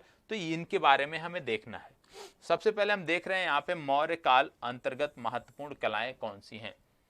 मौर्य काल की बात करते हैं तो अशोक के स्तंभ का निर्माण, जैसे एकाश्म स्तंभ के रूप में, लौरिया नंदनगढ़, लौरिया अरेराज, बसाड़ एवं रामपुरवा से प्राप्त, पटना स्थित कुंभार क्षेत्र में राजमहल या सभागार स्वरूप एक विशाल कक्ष की प्राप्ति जिसमें लगभग 80 स्तंभ थे। साथ ही दो यक्षिणी की मूर्ति के अतिरिक्त लोहानीपुर से दो नग्न पुरुषों की मूर्तियां जो संभवतः जैन तीर्थंकरों की हैं। तो जो मौर्य काल के अंतर्गत महत्वपूर्ण कलाएं इन्हीं आधार पे देखी जाती हैं। जो साक्ष्य मिले हैं, जो पुरातात्विक साक्ष्य मिले हैं, वो इस काल की कला के बारे में हमें जानकारी देते हैं। तो ये तो हो गया मौर्य काल के बारे में। मौर्य काल के बाद जब गुप्त काल की बात करते हैं तो इस कला का संबंध मथुरा शैली था, जिसमें हिंदू धर्म के प्रभाव तुलनात्मक रूप से बौद्ध धर्म से अधिक था। और इसमें क्या देखने को मिल रहा है कि हिंदू धर्म का प्रभाव बौद्ध धर्म से अधिक था। कहां पे? मथुरा शैली में। और गुप्त काल की इस कला में भी यही देखने को मिलता है। उदाहरण स्वरूप सारनाथ क्षेत्र से शुरू होकर पटना, गया, वैशाली, राजगीर, भोजपुर इत्यादि में मूर्तियों एवं स्तंभों की जो प्राप्ति है वो उसका उदाहरण है। साथ ही सुल्तानगंज में 7.5 फुट ऊंची बुद्ध की मूर्ति कला की दृष्टि से अतुलनीय है। तो यहाँ पे आपको पता होना चाहिए कि कौन से समय काल में कौन सी मूर्तियां प्राप्त हुई हैं, और विशेष रूप से जब समय काल की बात करते हो तो उस समय की जो कला थी, कौन सी कला थी, उसका संबंध किस क्षेत्र से जुड़ता है वो आपको पता होना चाहिए। ठीक है। फिर बात करते हैं पाल काल की कला पर। पाल काल में यदि हम देखें तो मूर्ति निर्माण हेतु तो कांसे एवं पत्थर आधारित नवीनतम तकनीकी का प्रयोग हुआ है, जिसका नेतृत्व धीमन और उनके पुत्र बिठपाल ने किया है। ये आपको पता होना चाहिए। ठीक है। इसके बाद देखते हो कि इन मूर्तियों में काले बेसाल्ट पत्थर का भी प्रयोग किया गया है, जैसे नालंदा, राजगीर, बोधगया से इसके नमूने प्राप्त हुए हैं। इस काल की सर्वश्रेष्ठ प्रकृति जो है वो विक्रमशिला एवं ओदंतपुरी महाविहार का निर्माण है।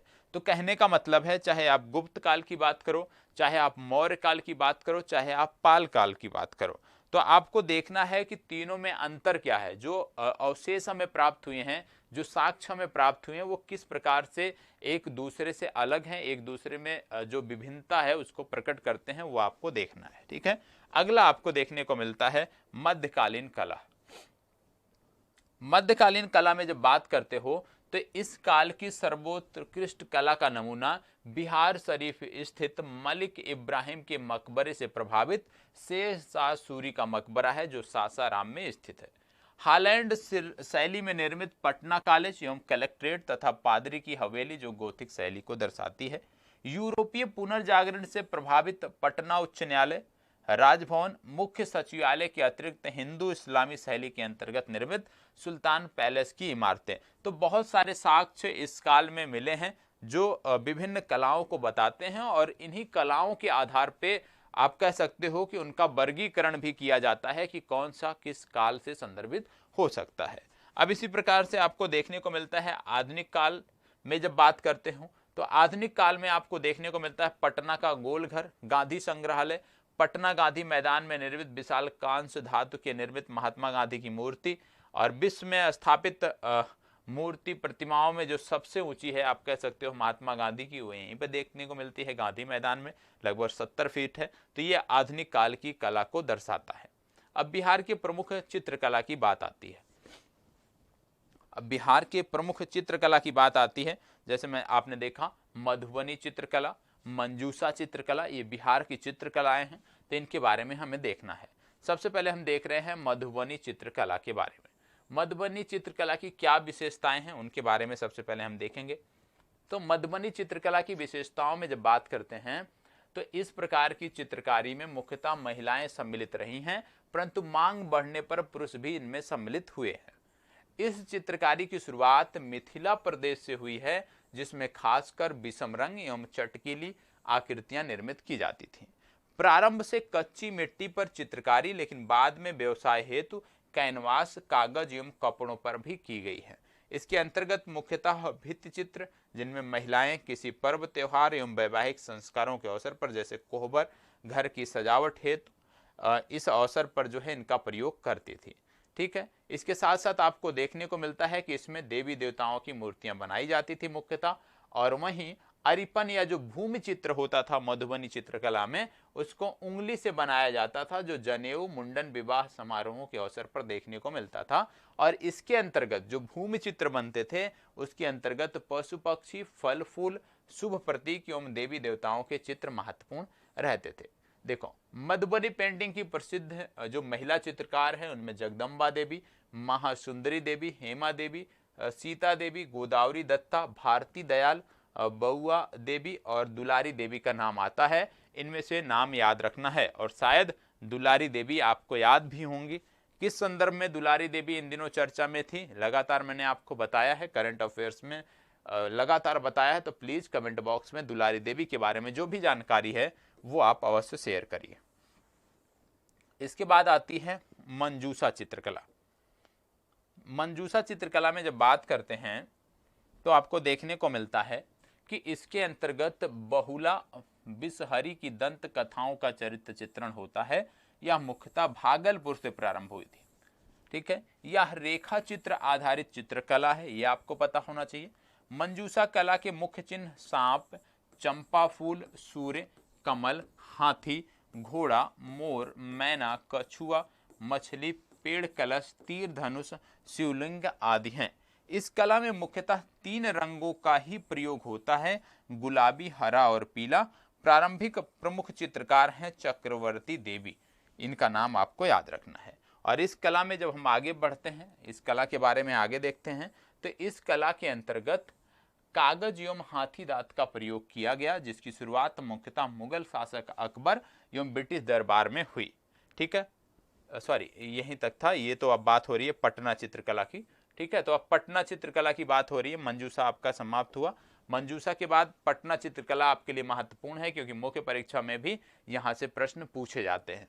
ठीक है, अब जब पटना कलम चित्रकला की बात करते हैं तो इस कला के अंतर्गत कागज एवं हाथी दांत का प्रयोग किया गया है, जिसकी शुरुआत मुख्यतः मुगल शासक अकबर एवं ब्रिटिश दरबार में हुई, जिसमें खासकर मुगल दरबार में नोहर एवं मनोहर प्रमुख थे।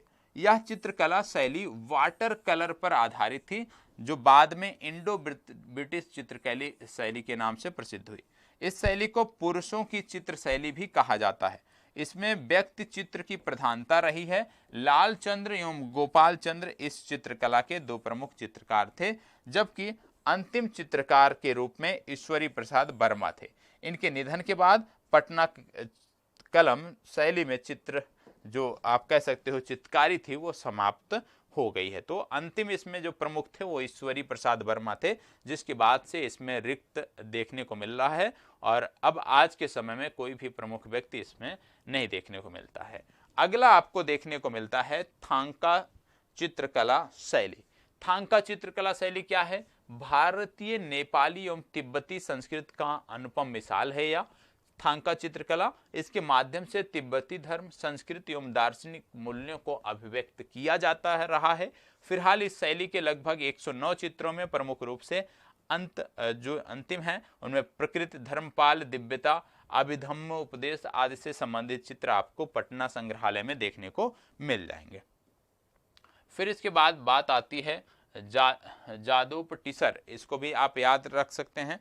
ठीक है, ये नाम भी आपके लिए महत्वपूर्ण है। जादोपटिया चित्रकला शैली। ठीक है, जादोपटिया यहाँ पे नाम गलत है, इसको करेक्ट कर लीजिएगा। इसका नाम है जादोपटिया चित्रकला शैली।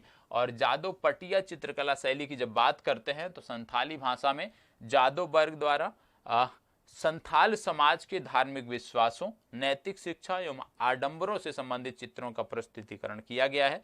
तो आपको याद रखना है विशेष रूप से कि जादोपटिया जो चित्रकला शैली है उसमें संथाल समूह के चित्र आप कह सकते हो जो धार्मिक विश्वास थे, जो मान्यताएं थी, उन्हीं का चित्रण किया गया है। तो जादोपट्टिया किससे संबंधित हो गया? संथालों से संबंधित हो गया। अगला आता है सांझी कला। सांझी कला के बारे में जब आप बात करते हो तो यहाँ पे देखने को मिलता है कि इस शैली में निर्मित चित्रकला का स्वरूप पटना के समीपवर्ती इलाकों में दिखाई देता है। इस शैली को प्रायः अरिपन, रंगोली एवं अल्पना आदि नामों पर भी जाना जाता है। तो सांझी, जो अल्पना आप बोलते हो उसी को बोलते हैं सांझी। कई सारे इसके उपनाम हैं जो अलग अलग क्षेत्रों में बोले जाते हैं। कहीं अरिपन, कहीं रंगोली, कहीं अल्पना के नाम से इसको जाना जाता है और इस शैली में चटक रंगों का प्रयोग किया जाता है। तो ये तो होगी प्रमुख शैलियों के बारे में। अब बिहार के प्रमुख मेलों के बारे में और बिहार के प्रमुख महोत्सवों के बारे में यहाँ पे चर्चा करनी है। बिहार के प्रमुख महोत्सवों के बारे में अब आपको चर्चा देखने को मिलेगी। चलिए अब बिहार के मेलों की बात कर लेते हैं। बिहार के मेलों और त्योहारों के बारे में यहाँ पे बात करते हैं। सबसे पहले एक एक करके, विशेष रूप से जब मेलों के बारे में बात होती है या त्योहारों की बात होती है तो सबसे ज़रूरी जो फैक्ट होता है, सबसे ज़रूरी जो तथ्य होता है वो उनसे संबंधित, उनसे जुड़ा हुआ स्थान होता है कि किस स्थान पर इस प्रकार के मेलों का आयोजन किया जाता है। तो मेलों में सबसे पहले आप देख रहे होंगे, पहला जो आपको देखने को यहाँ पे मिल रहा है, ठीक है, इसके साथ साथ किस अवसर पर आयोजित किया जाता है, स्थान और किस अवसर पर इनका आयोजन किया जाता है। सबसे पहले आप यहाँ पे देख रहे होंगे मलमास मेला। मलमास मेला की जब बात करते हैं बिहार के संदर्भ में तो यह राजगीर में आयोजित किया जाता है। कब आयोजित किया जाता है? मलमास में इसका आयोजन होता है। अगला आपको देखने को मिल रहा है बांसी मेला। बांसी मेला बांका में आयोजित किया जाता है। कब? मकर संक्रांति के अवसर पर इसका आयोजन किया जाता है। इसी प्रकार से अगला है सिंहेश्वर मेला। इसका आयोजन कहाँ होता है? मधेपुरा में होता है और शिवरात्रि को इसका आयोजन किया जाता है। अगला है पशु मेला।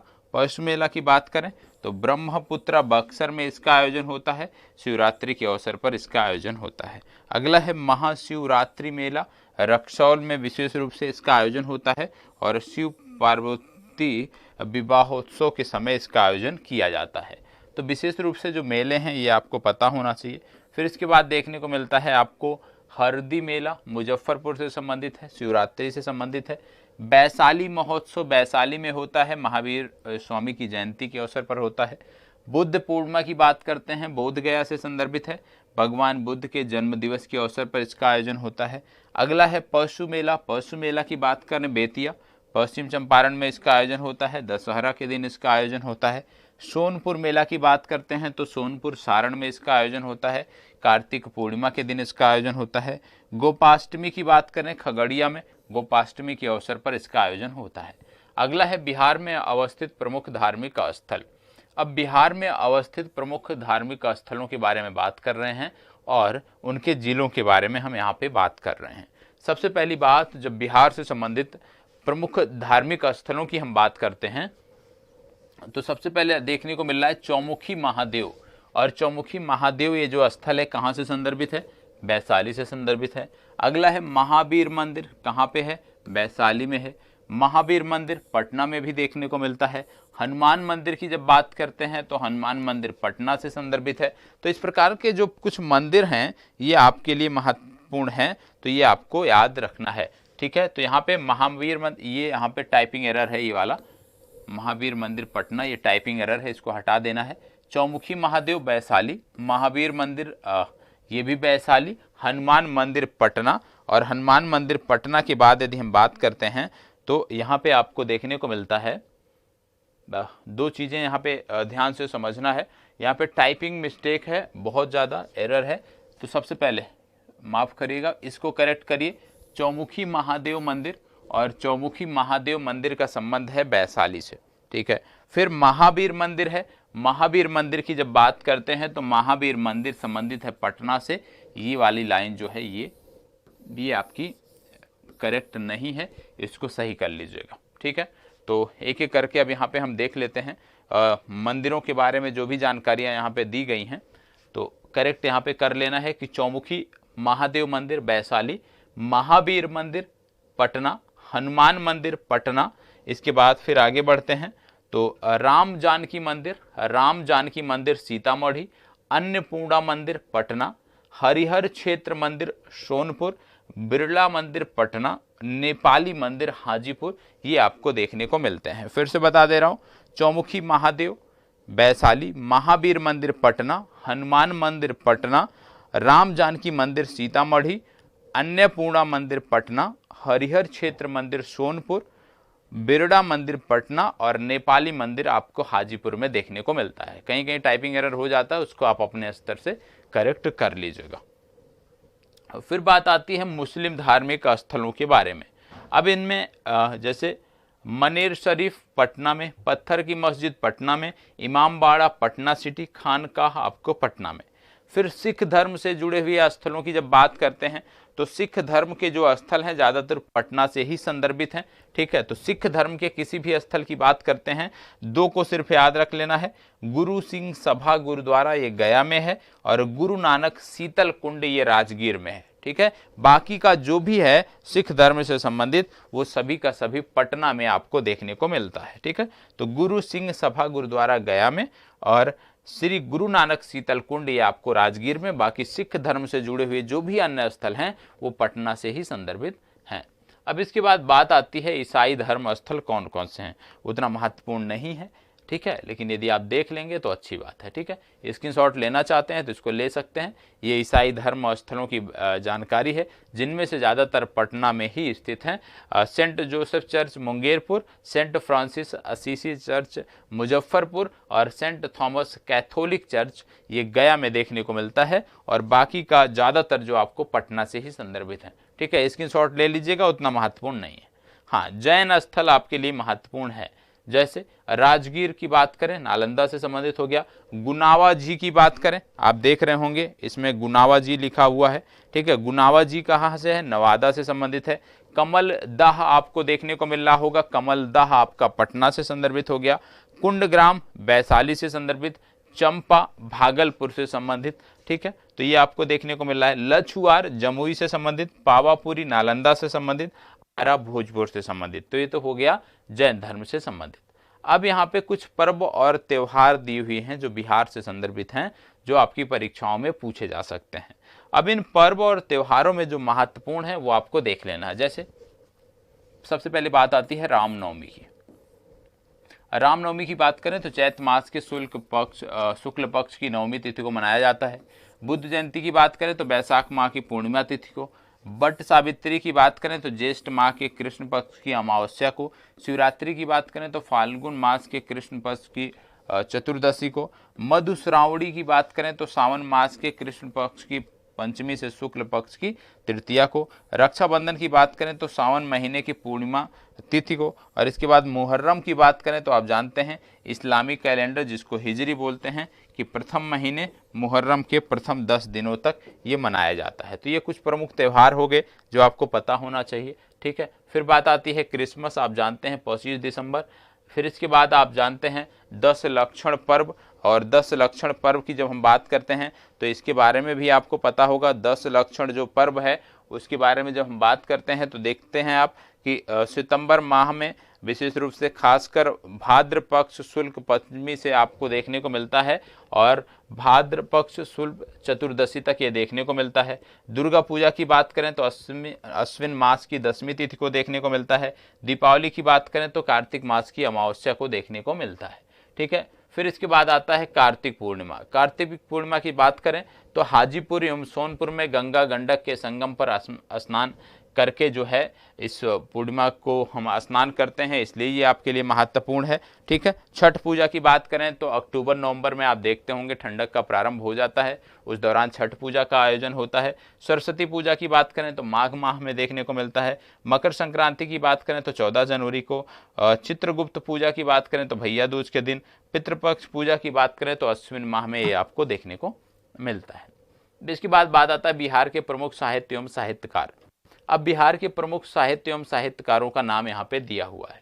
ठीक है, अब जैसे कि बात आती है प्रमुख साहित्य कौन कौन से हैं, भू परिक्रमा, पदावली, कीर्तिलता, कीर्ति पताका, गौरक्षा विजय किसके द्वारा लिखी गई हैं, विद्यापति द्वारा। फिर धूप और छांव, रश्मि रथी, कुरुक्षेत्र, चक्रवात, रसवंती, हुंकार, उर्वशी, प्रणभंग रामधारी सिंह दिनकर द्वारा लिखी गई हैं। दर्शन, दिग्दर्शन, धम्मपद, विनय पिटक, बुद्धचर्या राहुल सांस्कृत्यायन द्वारा लिखी गई हैं। बापू के कदमों में, चंपारण में Mahatma Gandhi, India divided doctor Rajendra Prasad. जुलूस, पलटू बाबू रोड, दीर्घ तपा, मैला आंचल फणीश्वर नाथ रेणु द्वारा लिखी गई हैं। फिर बात आती है यहाँ पे अम्रपाली, माटी की मूर्तें, चिंता की फूल, संघमित्रा रामवृक्ष बेनीपुरी द्वारा लिखी गई हैं। चंदायन मुल्ला दाऊद द्वारा लिखी गई हैं। नक्शे पायदार शाह अजीमाबादी द्वारा लिखी गई हैं। अब बात आती है जनसंख्या संबंधित आंकड़े, और ये आंकड़े आपको पता होना चाहिए। ठीक है, जनसंख्या संबंधी जो आंकड़े हैं ये आपकी परीक्षा के लिए महत्वपूर्ण है, इसको आपको याद रखने की जरूरत है। यहाँ से निश्चित रूप से प्रत्येक परीक्षा में एक प्रश्न अनिवार्य रूप से आपको देखने को मिलता है।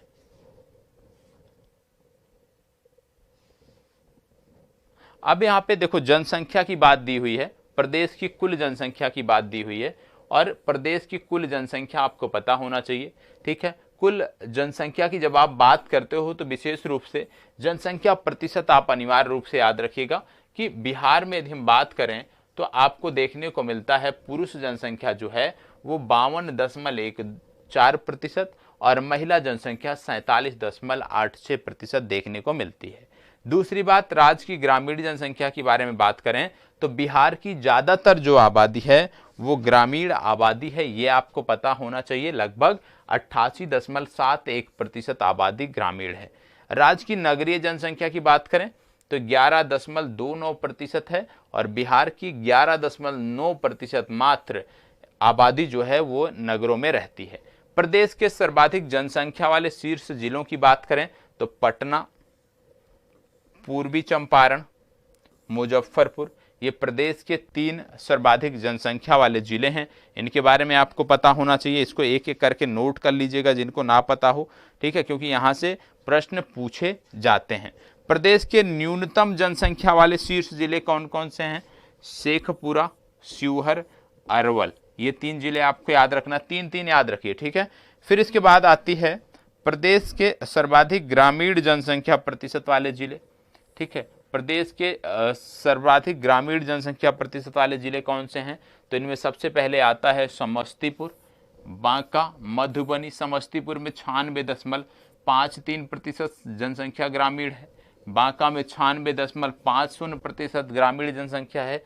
ठीक है, तो प्रदेश के सर्वाधिक ग्रामीण जनसंख्या प्रतिशत वाले जिले समस्तीपुर, बांका, मधुबनी। प्रदेश के न्यूनतम ग्रामीण जनसंख्या प्रतिशत वाले जिलों की बात करें तो आपको देखने को मिलता है पटना, मुंगेर, भागलपुर। ये आपको पता होना चाहिए, पटना, मुंगेर, भागलपुर। ठीक है, चलिए आगे बढ़ते हैं। अब है प्रदेश के सर्वाधिक शहरी जनसंख्या प्रतिशत वाले शीर्ष जिले। प्रदेश के सर्वाधिक शहरी जनसंख्या प्रतिशत वाले शीर्ष जिले। अब सर्वाधिक शहरी जनसंख्या प्रतिशत वाले शीर्ष जिलों की बात करते हैं तो सबसे ज्यादा शहरी जनसंख्या पटना में, उसके बाद मुंगेर में, उसके बाद भागलपुर में। तो सर्वाधिक शहरी जनसंख्या जो है वो पटना में देखने को मिलती है।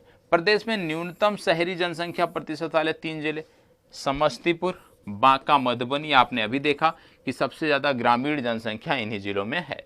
प्रदेश के सर्वाधिक दशकीय वृद्धि वाले शीर्ष जिले, तो दशकीय वृद्धि सबसे ज्यादा मधेपुरा, किशनगंज और अररिया, ये 3 आपको याद रखने हैं। प्रदेश के न्यूनतम दशकीय वृद्धि वाले 3 जिले गोपालगंज, अरवल और दरभंगा, ये आपको याद रखने हैं। तो इसको, ये जो आंकड़े हैं ना, ये आंकड़ों को आपको अपने स्टडी टेबल के पास ही चिपका लेना है, क्योंकि यहाँ से सेंसस से संबंधित प्रश्न निश्चित तौर पर बनते हैं, और यहाँ से जो प्रश्न बने वो आपका गलत ना हो, ये आपकी जिम्मेदारी है, आपको इसके लिए प्रयास करना है। ठीक है, ये तो हो गए प्रदेश के न्यूनतम दशकीय वृद्धि वाले शीर्ष जिले। अब बात आती है प्रदेश के सर्वाधिक जनसंख्या घनत्व वाले शीर्ष जिले। प्रदेश के सर्वाधिक जनसंख्या घनत्व वाले शीर्ष जिलों की बात करें तो सबसे ज्यादा जनसंख्या घनत्व है शिवहर, पटना, दरभंगा में। ठीक है, प्रदेश के न्यूनतम जनसंख्या घनत्व वाले शीर्ष जिलों की बात करें तो सबसे कम जनसंख्या घनत्व कैमूर में, उसके बाद जमुई, उसके बाद बांका में, ये देखने को मिलता है। प्रदेश के सर्वाधिक लिंगानुपात वाले शीर्ष जिले, तो सर्वाधिक लिंग अनुपात आपको गोपालगंज में 1021, सिवान में 928, सारण में 954 आपको देखने को मिलता है। प्रदेश के न्यूनतम लिंगानुपात वाले शीर्ष जिले, तो न्यूनतम लिंगानुपात जो है आपको मुंगेर में देखने को मिलता है 876, उसके बाद भागलपुर में 880, उसके बाद खगड़िया में 886। तो ये भी आपको याद रखना है। जो फैक्ट आपके पास ना हो उसको स्क्रीनशॉट लेकर उसको रिजर्व कर लीजिएगा, अपने पास रख लीजिएगा। अब बात आती है सर्वाधिक साक्षरता वाले शीर्ष जिले। सर्वाधिक साक्षरता वाले शीर्ष जिलों में जब बात करते हैं तो रोहतास आपको देखने को मिलता है, रोहतास के बाद पटना देखने को मिलता है और पटना के बाद भोजपुर देखने को मिलता है। तो सर्वाधिक साक्षरता वाले जिलों में रोहतास, पटना और भोजपुर आपको देखने को मिलता है।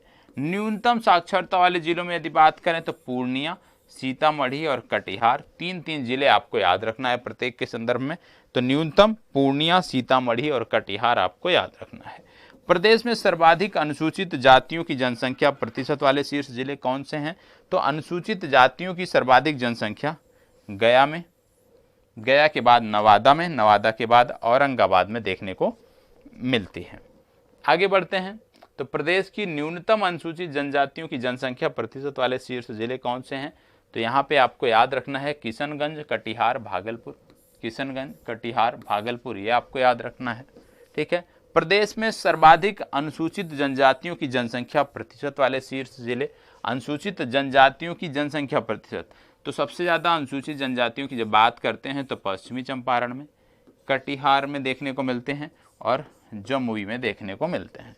इसके बाद प्रदेश में न्यूनतम अनुसूचित जनजातियों की जनसंख्या प्रतिशत वाले शीर्ष जिलों की बात करें तो इनमें आपको देखने को मिलता है औरंगाबाद, खगड़िया, समस्तीपुर। ये तीनों यदि हम बात करें तो यहाँ पे इन तीनों में 0.04% अनुसूचित जनजाति पाई जाती है।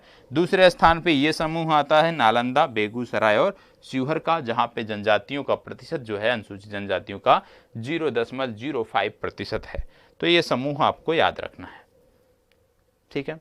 अब बात आती है प्रमुख समाचार पत्र बिहार के, जैसे सर्वहितैषी प्रकाशन स्थल पटना, आर्याव्रत प्रकाशन स्थल दरभंगा, जनशक्ति प्रकाशन स्थल पटना, आज प्रकाशन स्थल पटना, नव भारत टाइम्स पटना, हिंदुस्तान, मतलब जो भी अखबार हैं विशेष रूप से पटना बिहार के, वो संपादन उनका कहीं ना कहीं पटना से ही होता है। अब ये हैं यहाँ पे जो दिए हुए हैं, ये अंग्रेजी के समाचार पत्र जो बिहार से प्रकाशित हुए। पहला सर्च लाइट जो 1918 से हो रहा है, दूसरा है टाइम्स ऑफ इंडिया 1986 से हो रहा है, और हिंदुस्तान टाइम्स ये भी 1986 से हो रहा है। ठीक है। अब बात आती है बिहार के संग्रहालय। बिहार के संग्रहालयों की जब बात करते हैं तो यह भी प्रश्न अपने आप में बहुत महत्वपूर्ण है, क्योंकि यहाँ से भी प्रश्न पूछे जाते हैं। अब संग्रहालयों की जब बात करते हो तो सबसे पहले आपको देखने को मिलता है पटना संग्रहालय। कहाँ पे है? पटना में है। वर्ष 1917 में स्थापित हुआ था। इसमें विशिष्ट संग्रह है क्या क्या चीज़ें आपको यहाँ पे विशेष देखने को मिलती हैं? तो दीदारगंज यक्षिणी की प्रतिमा, मौर्य काल से पाल काल तक के प्राचीन अवशेष, 20 लाख वर्ष पुराना जीवाश्म और मुगल चित्रकला व पटना कलम चित्रकला के नमूने आपको यहाँ पे विशेष रूप से देखने को मिलते हैं। फिर बात आती है पुरातात्विक संग्रहालय नालंदा की, जो 1917 का है। यहाँ पर उत्तरगुप्त व पालकालीन पुराअवशेष आपको देखने को मिलते हैं। तीसरा है पुरातात्विक संग्रहालय वैशाली, 1945 में स्थापना हुई, और यहाँ पर भी मौर्य काल से पाल काल तक के अवशेष आपको देखने को मिलते हैं। अगला है पुरातात्विक संग्रहालय बोधगया, 1957 में स्थापित हुआ। यहाँ पे धातु, लकड़ी, मिट्टी एवं हाथी दांत के ऐतिहासिक अवशेष और पांडुलिपियां आपको देखने को मिलती हैं। अगला है राजेंद्र स्मारक संग्रहालय पटना, 1963 में स्थापित हुआ। यहाँ पर डॉक्टर राजेंद्र प्रसाद के जीवन से संबंधित महत्वपूर्ण वस्तुएं देखने को मिलते हैं। तो याद रखना है, डॉक्टर राजेंद्र प्रसाद के जीवन से संबंधित महत्वपूर्ण वस्तुओं का जो संकलन है वो राजेंद्र स्मारक संग्रहालय पटना में देखने को मिलता है, जिसकी स्थापना 1963 में हुई। अगला आता है गांधी संग्रहालय पटना, और गांधी संग्रहालय पटना 1967 में स्थापित किया गया। इसमें मुख्य रूप से महात्मा गांधी के जीवन से जुड़ी हुई आपको सामग्री देखने को मिलती है। अगला है गया संग्रहालय गया, यहाँ पे 7वीं से 12वीं शताब्दी के बीच के काले पत्थर विशेष रूप से देखने को मिलते हैं, पांडुलिपियां देखने को मिलती हैं। अगला है नवादा संग्रहालय नवादा, और यहाँ पे पालकालीन सल्तनत कालीन पुरावशेष आपको देखने को मिलते हैं। अगला है महाराज संग्रहालय नवादा, 1974 में स्थापित है। ये भी यहाँ पे पालकालीन सल्तनत कालीन पुरावशेष देखने को मिलते हैं, 2 बार रिपीट हुआ है। अगला है महाराजा लक्ष्मी सिंह संग्रहालय दरभंगा, यहाँ पर महत्वपूर्ण सिक्के व कलात्मक वस्तुएं देखने को मिलते हैं। तो गांधी जी से संबंधित कहाँ पे देखने को मिलता है, डॉक्टर राजेंद्र प्रसाद से संबंधित कहाँ पे देखने को मिलता है, पटना कलम चित्रकला के अवशेष कहाँ पे देखने को मिलते हैं। तो यही कुछ हैं जो आपको याद रखने हैं, एक बार देख लेंगे तो याद रहेगा। ठीक है, अब राज्य के विशिष्ट पुस्तकालय की बात हो रही है। ठीक है, उतना महत्वपूर्ण नहीं है। ठीक है, लाइब्रेरी के बारे में वन्य जीव अभ्यारण्य ये महत्वपूर्ण है, इसको आपको देख लेना है।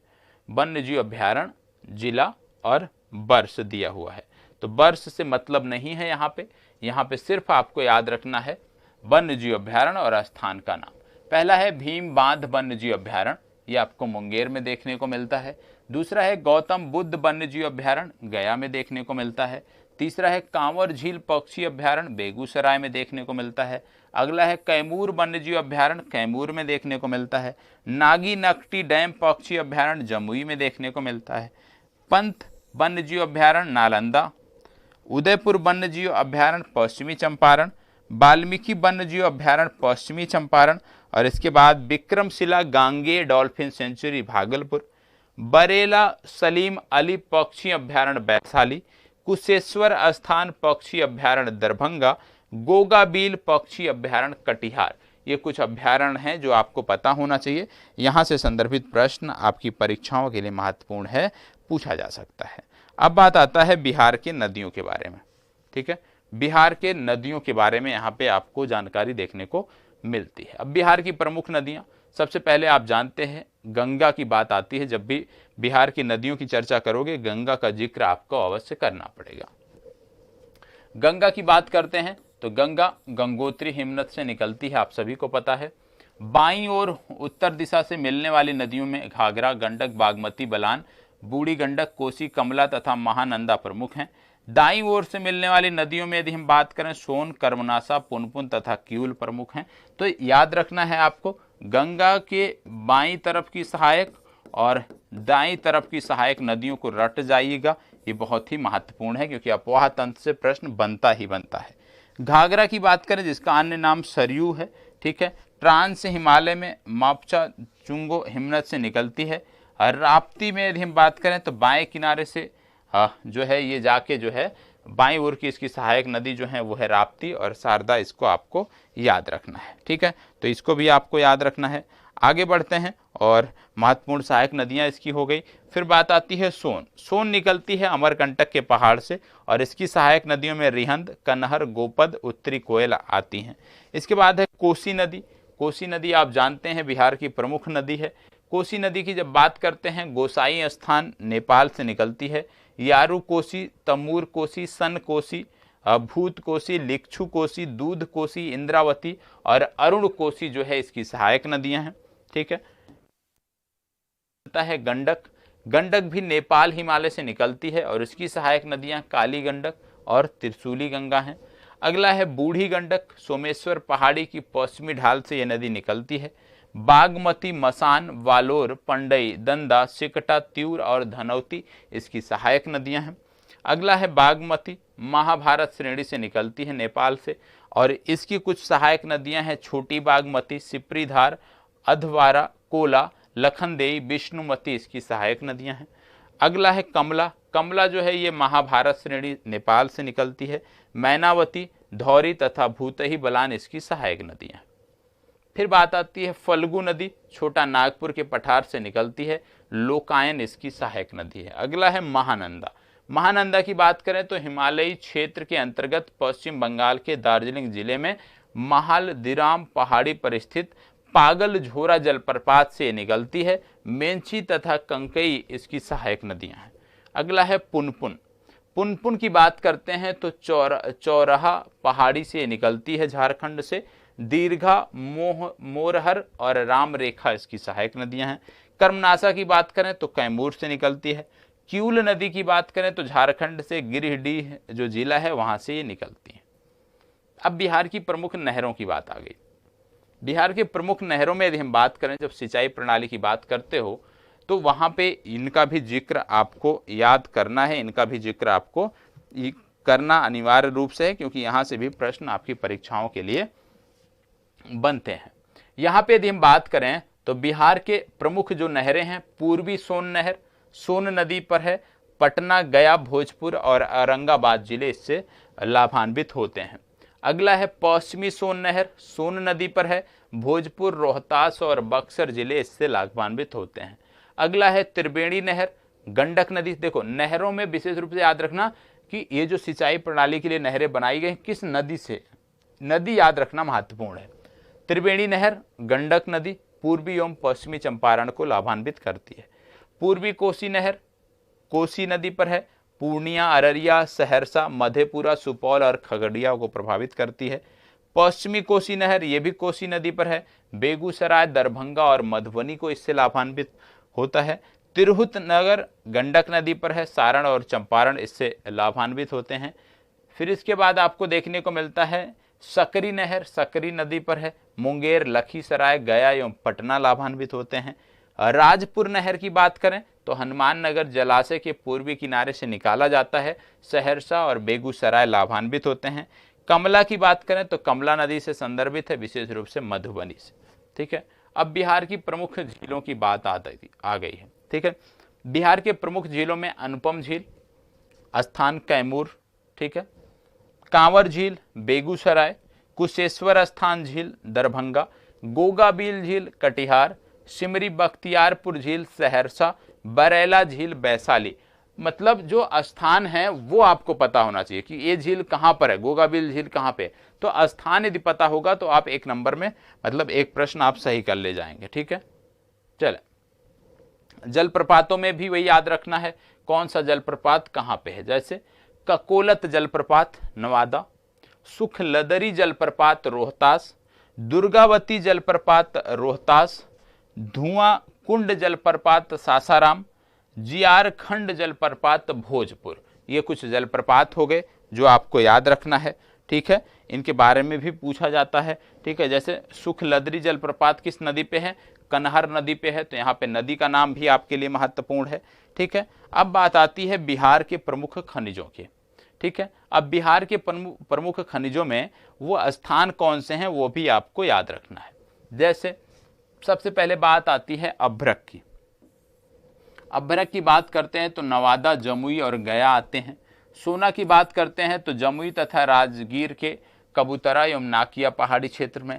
चूना पत्थर की बात करते हैं तो रोहतास, मुंगेर तथा कैमूर से संदर्भित है। पायराइट की बात करते हैं तो रोहतास। याद रखिएगा परीक्षा में ज्यादातर वही खनिज पूछे जाते हैं जो किसी एक जिले में संबंधित होते हैं या दो में संबंधित होते हैं। तो एक या दो जिले में सीमित खनिजों को आपको ध्यान से याद रखना है। सोरा की बात करें तो मुजफ्फरपुर, मुंगेर, सारण, दरभंगा तथा बेगूसराय। मैग्नीज की बात करें तो पटना, मुंगेर तथा गया। कोयला की बात करें तो भागलपुर तथा मुंगेर इससे जुड़ते हैं, मतलब कोयला पाया जाता है। अगला यदि हम बात करें लौह अयस्क की तो लौह अयस्क गया, भागलपुर तथा जमुई में पाया जाता है। ग्रेनाइट की बात करें तो भागलपुर, जहानाबाद, जमुई तथा गया में पाया जाता है। बॉक्साइट की बात करें तो मुंगेर तथा रोहतास में पाया जाता है। क्वार्टजाइट की बात करें तो मुंगेर, गया, जमुई, लखीसराय तथा नालंदा में पाया जाता है। चीनी मिट्टी की बात करें तो भागलपुर, मुंगेर तथा वैशाली में पाया जाता है। सोप स्टोन की बात करें तो जमुई में पाया जाता है। स्लेट की बात करें तो मुंगेर में पाया जाता है। बेरिलियम की बात करें तो गया एवं नवादा में पाया जाता है। मोनोजाइट की बात करें तो मुंगेर तथा गया में पाया जाता है। एस्बेस्टस की बात करें तो मुंगेर से संदर्भित है। फेल्सपार की बात करें तो गया, जमुई तथा मुंगेर से संबंधित है। क्वार्ट्ज एवं सिलिका की बात करें तो जमुई, गया, नवादा, भागलपुर तथा मुंगेर से संबंधित है। यूरेनियम की बात करें तो गया तथा नवादा से संबंधित है। डोलोमाइट की बात करें तो रोहतास से संबंधित है। पेट्रोलियम की बात करें तो पूर्णिया, कटिहार तथा निकटवर्ती क्षेत्रों से संबंधित है। अब बात आ गया बिहार के गर्म जलकुंड।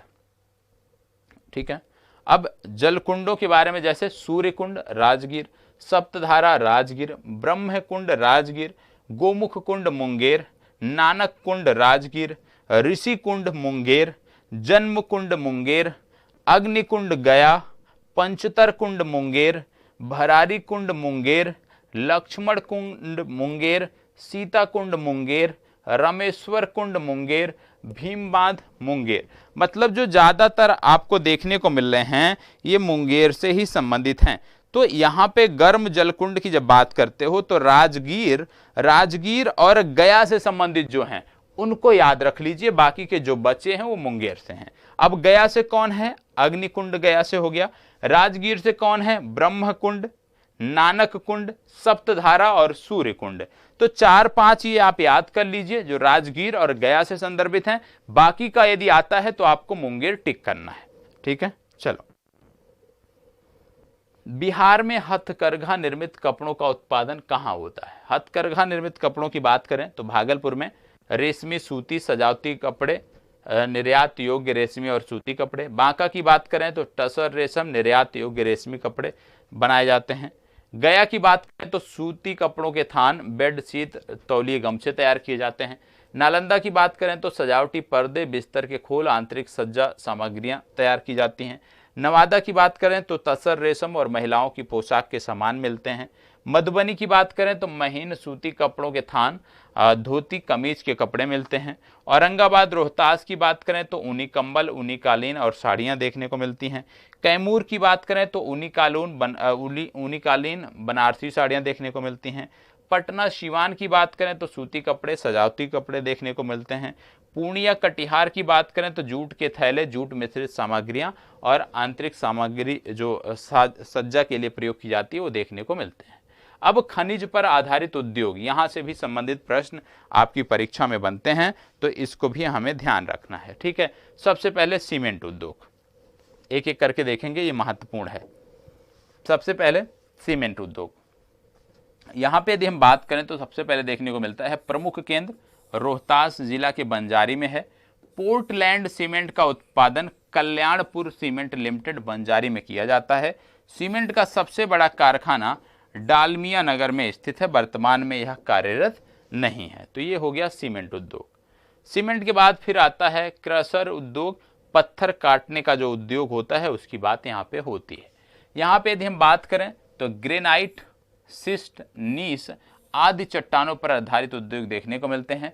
दक्षिण बिहार, खासकर गया, नवादा, जमुई, मुंगेर, कैमूर में ये बृहद पैमाने पर विकसित है। फिर बात आता है रासायनिक उद्योगों की। रासायनिक उद्योगों की बात करें तो बरौनी तेल शोधन कारखाना सोवियत रूस एवं रोमानिया के सहयोग से 1964 में स्थापित किया गया। बरौनी ताप विद्युत केंद्र 1962 में स्थापित हुआ, जिसकी विद्युत उत्पादन क्षमता 320 मेगावाट है। रोहतास में पायराइट्स फास्फेट कारखाना स्थापित किया गया। पटना में बिहार इंसेक्टिसाइड लिमिटेड की स्थापना की गई।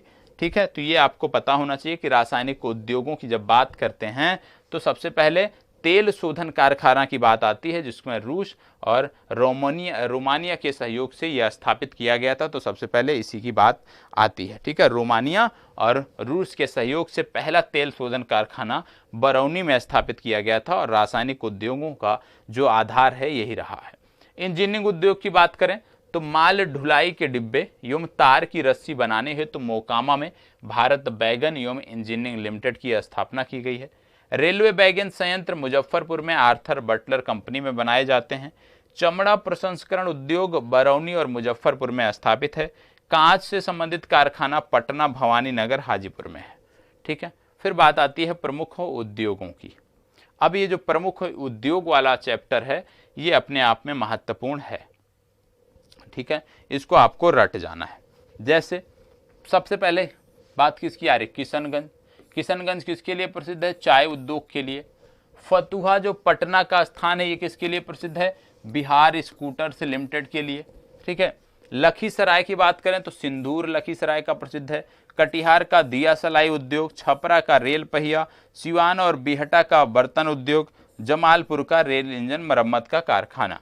पूर्णिया में जूट प्रसिद्ध है। मेहसी पूर्वी चंपारण में बटन उद्योग, कांटी मुजफ्फरपुर में ताप बिजली घर, मुंगेर में बंदूक कारखाना और मधेपुरा में स्लीपर कारखाना आपको देखने को मिलता है। ठीक है, चलिए आगे बढ़ते हैं। अब बात आती है बिहार में केंद्र द्वारा स्थापित सार्वजनिक औद्योगिक इकाइयां। बिहार में केंद्र द्वारा स्थापित सार्वजनिक औद्योगिक इकाइयां, जैसे उद्योग का नाम भारत बैगन एंड इंजीनियरिंग कंपनी लिमिटेड कहां पर है? मोकामा में है। इंडियन ऑयल कॉरपोरेशन लिमिटेड तथा Fertilization Corporation of India Limited कहां पे है? बरौनी में है।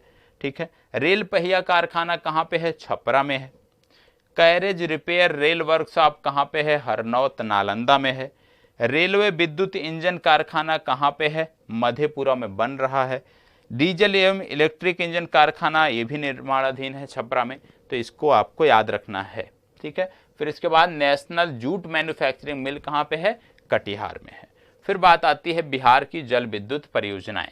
अब बिहार की जो जल विद्युत परियोजनाएं हैं, इनसे संबंधित जब आप जानकारी देखते हो तो विशेष रूप से योजना का नाम क्या है और किस जिले से संबंधित है, इतनी जानकारी कम से कम आपको होनी चाहिए। अब यहाँ पे यदि हम बात करते हैं तो सबसे पहले कोसी जल विद्युत परियोजना, और कोसी जल विद्युत परियोजना आपको कहाँ पे देखने को मिल रही है? सुपौल में देखने को मिल रही है। पूर्वी गंडक जल विद्युत परियोजना पश्चिमी चंपारण। सोन पश्चिम लिंक नहर जल विद्युत परियोजना रोहतास। सोन पूर्वी लिंक नहर जल विद्युत परियोजना औरंगाबाद। अगनूर जल विद्युत परियोजना अरवल। डेलाबाग जल विद्युत परियोजना रोहतास। त्रिवेणी लिंक नहर जल विद्युत परियोजना पश्चिमी चंपारण। इसके बाद नासरीगंज जल विद्युत परियोजना रोहतास। सेबाड़ा जल विद्युत परियोजना रोहतास। जयनगर जल विद्युत परियोजना रोहतास। सिरखिंडा जल विद्युत परियोजना रोहतास और बेलसार जल विद्युत परियोजना आपको अरवल में देखने को मिलती है। अब इसमें देखेंगे सबसे ज्यादा क्षमता वाली जो जल विद्युत परियोजना है वो आपकी है कोसी जल विद्युत परियोजना, जो कि सुपौल में है, जिसकी क्षमता है 19.2 मेगावाट। दूसरी पूर्वी गंडक नहर जल विद्युत परियोजना जो पश्चिमी चंपारण में है, जिसकी क्षमता है 15 मेगावाट। और तीसरे स्थान पे है सोन पश्चिमी लिंक नहर जल विद्युत परियोजना, जिसकी क्षमता है 6.6 मेगावाट, और ये रोहतास में आपको देखने को मिलती है। तो इसको भी आपको याद रखना है नाम सिर्फ। ठीक है। निर्माणाधीन लघु जल विद्युत परियोजनाओं की बात कर रहे हैं, उतना महत्वपूर्ण नहीं है। अब बात आती है बिहार के 3 राज्य राजमार्ग वाले जिले। शीर्ष राज्य राजमार्ग वाले जिले कौन से हैं, ये पूछा जा सकता है कि बिहार के 3 शीर्ष राज्य राजमार्ग वाले जिले कौन से हैं। तो पहला आता है पटना। याद रखिएगा, राज्य राजमार्ग की बात कर रहे हैं हम। पटना 219 किलोमीटर, गया 210 और दरभंगा 209। कहने का मतलब है 3 राज्य राजमार्ग वाले जो जिले हैं ये पटना, गया और दरभंगा हैं। फिर बात आती है 3 राष्ट्रीय राजमार्ग वाले जिले। बिहार के शीर्ष 3 राष्ट्रीय राजमार्ग वाले जिले। तो बिहार के शीर्ष 3 राष्ट्रीय राजमार्ग वाले जब जिलों की हम बात करते हैं तो सबसे पहला नाम आता है पटना 440 किलोमीटर। दूसरे स्थान पर मधुबनी 322 किलोमीटर। तीसरे स्थान पर मुजफ्फरपुर 259 किलोमीटर। तो आपको दोनों याद रखना है कि जब आप राज्य राजमार्ग की बात करते हो तो राज्य राजमार्ग के अंतर्गत भी पटना टॉप पर है, और जब आप राष्ट्रीय राजमार्ग की बात करते हो तो राष्ट्रीय राजमार्ग की लंबाई में भी पटना टॉप पर है। तो दोनों में पटना पहले स्थान पे है। राज्य राजमार्ग की बात आती है तो आपको गया दूसरे स्थान पे रखना है, और राष्ट्रीय राजमार्ग की बात आती है तो मधुबनी आपको दूसरे स्थान पर याद रखना है। ये पूर्व में भी आपको बताया गया है। ठीक है। फिर बिहार में स्थापित राज्य विश्वविद्यालय आप सभी जानते होंगे, उतना महत्वपूर्ण नहीं है। ठीक है। अब बिहार में स्थित केंद्रीय विश्वविद्यालय की बात कर लें। केंद्रीय विश्वविद्यालय पूछा जा सकता है। ठीक है। जैसे डॉक्टर राजेंद्र प्रसाद केंद्रीय कृषि विश्वविद्यालय पूछा समस्तीपुर। नालंदा अंतर्राष्ट्रीय विश्वविद्यालय नालंदा। महात्मा गांधी केंद्रीय विश्वविद्यालय पूर्वी चंपारण। दक्षिण बिहार केंद्रीय विश्वविद्यालय गया। फिर बिहार में स्थित निजी प्राइवेट विश्वविद्यालय की बात हो रही है तो उतना महत्वपूर्ण नहीं है। हाँ, स्टेडियम की बात आ रही है, पूछा जा सकता है, जैसे वीर कुंवर सिंह स्टेडियम आरा, जगजीवन स्टेडियम खगौल, राजेंद्र स्टेडियम छपारा लिखा है, सही कर लीजिएगा। ठीक है, क्योंकि यहाँ पे कुछ टाइपिंग मिस्टेक हो जाती है, उसको हमें सही कर लेना है। ठीक है। फिर इसके बाद हरिहर सुब्रमण्यम स्टेडियम गया, और इसके बाद देखने को मिलता है मोइनुल हक स्टेडियम सचिवालय indoor stadium, Sanjay Gandhi mini stadium और मिथिलेश स्टेडियम, ये सभी पटना में आपको देखने को मिलते हैं। बिहार के चिकित्सा विश्वविद्यालय की बात करते हैं तो सबसे पहले नाम आता है पटना मेडिकल कॉलेज पटना में, जिसकी स्थापना 1925 में हुई थी। दूसरा, दरभंगा मेडिकल कॉलेज लहेरियासराय दरभंगा, इसकी भी स्थापना वर्ष 1925 में हुई। अगला यदि देखें तो पटना डेंटल कॉलेज पटना 1960 में स्थापना हुई है। एएन मगध मेडिकल कॉलेज और अस्पताल गया 1969 में स्थापना हुई है। नालंदा मेडिकल कॉलेज और अस्पताल कंकड़बाग पटना 1970 में स्थापना हुई है। जवाहर नेहरू मेडिकल कॉलेज भागलपुर 1970 में स्थापित हुआ है। SK medical college Muzaffarpur 1970। Buddha dental college Kankarbagh Patna 1985। Jannayak Karpoori Thakur medical college Madhepura 2000। Katihar medical college Katihar 1987। Mata गुजरी मेडिकल कॉलेज किशनगंज 1990। वर्धमान आयुर्विज्ञान संस्थान नालंदा 2013। राजकीय चिकित्सा महाविद्यालय अस्पताल बेतिया 2008। अखिल भारतीय चिकित्सा संस्थान पटना 2012। तो ये कुछ जानकारी हैं जो आपको पता होना चाहिए। अब यहाँ पे बिहार के प्रमंडल और जिलों के बारे में बात की गई है कि बिहार में कितने प्रमंडल हैं, कितने जिले हैं, उनके बारे में यहाँ पे बात हुई है। उनसे जुड़े हुए फैक्टों के बारे में बात हो रही है यहाँ पे, तो इसको भी आपको याद रखना है। ठीक है, यहाँ पे अब बिहार के जो भी जिले हैं, अब आगे की जो भी कहानी है वो बिहार के जिलों पर आधारित है कि बिहार के जो जिले हैं वो किस प्रकार से आपकी परीक्षा के लिए महत्वपूर्ण है, किस प्रकार से वहाँ से प्रश्न बन सकते हैं और किस प्रकार से संभावना है कि वहाँ से ज़्यादातर प्रश्न आपसे पूछे जाएं। तो आज की जो हमारी ये चर्चा है वो अब यहीं पे समाप्त होगी। बिहार से जुड़े हुए जो जिलों से जुड़ी हुई जानकारी है बिहार के प्रत्येक जिलों की, वो पार्ट 2 के अंतर्गत आएगी, तो वहाँ से आप पार्ट 2 देखकर उसको कंप्लीट कर सकते हैं। कल ही आपको पार्ट 2 उपलब्ध कराया जाएगा। कल सुबह 8 बजे अवश्य उपस्थित रहें। सुबह 8 बजे जो आपका कार्यक्रम है वो निरंतर अब पूर्व की भांति चलता रहेगा। और आज क्योंकि इसी में समय चला गया तो करंट अफेयर्स का सेशन आज नहीं है, और कल से कुछ नई रणनीति के साथ आएंगे, उसकी चर्चा हम एक सेपरेट वीडियो में करेंगे। धन्यवाद, बहुत बहुत आभार।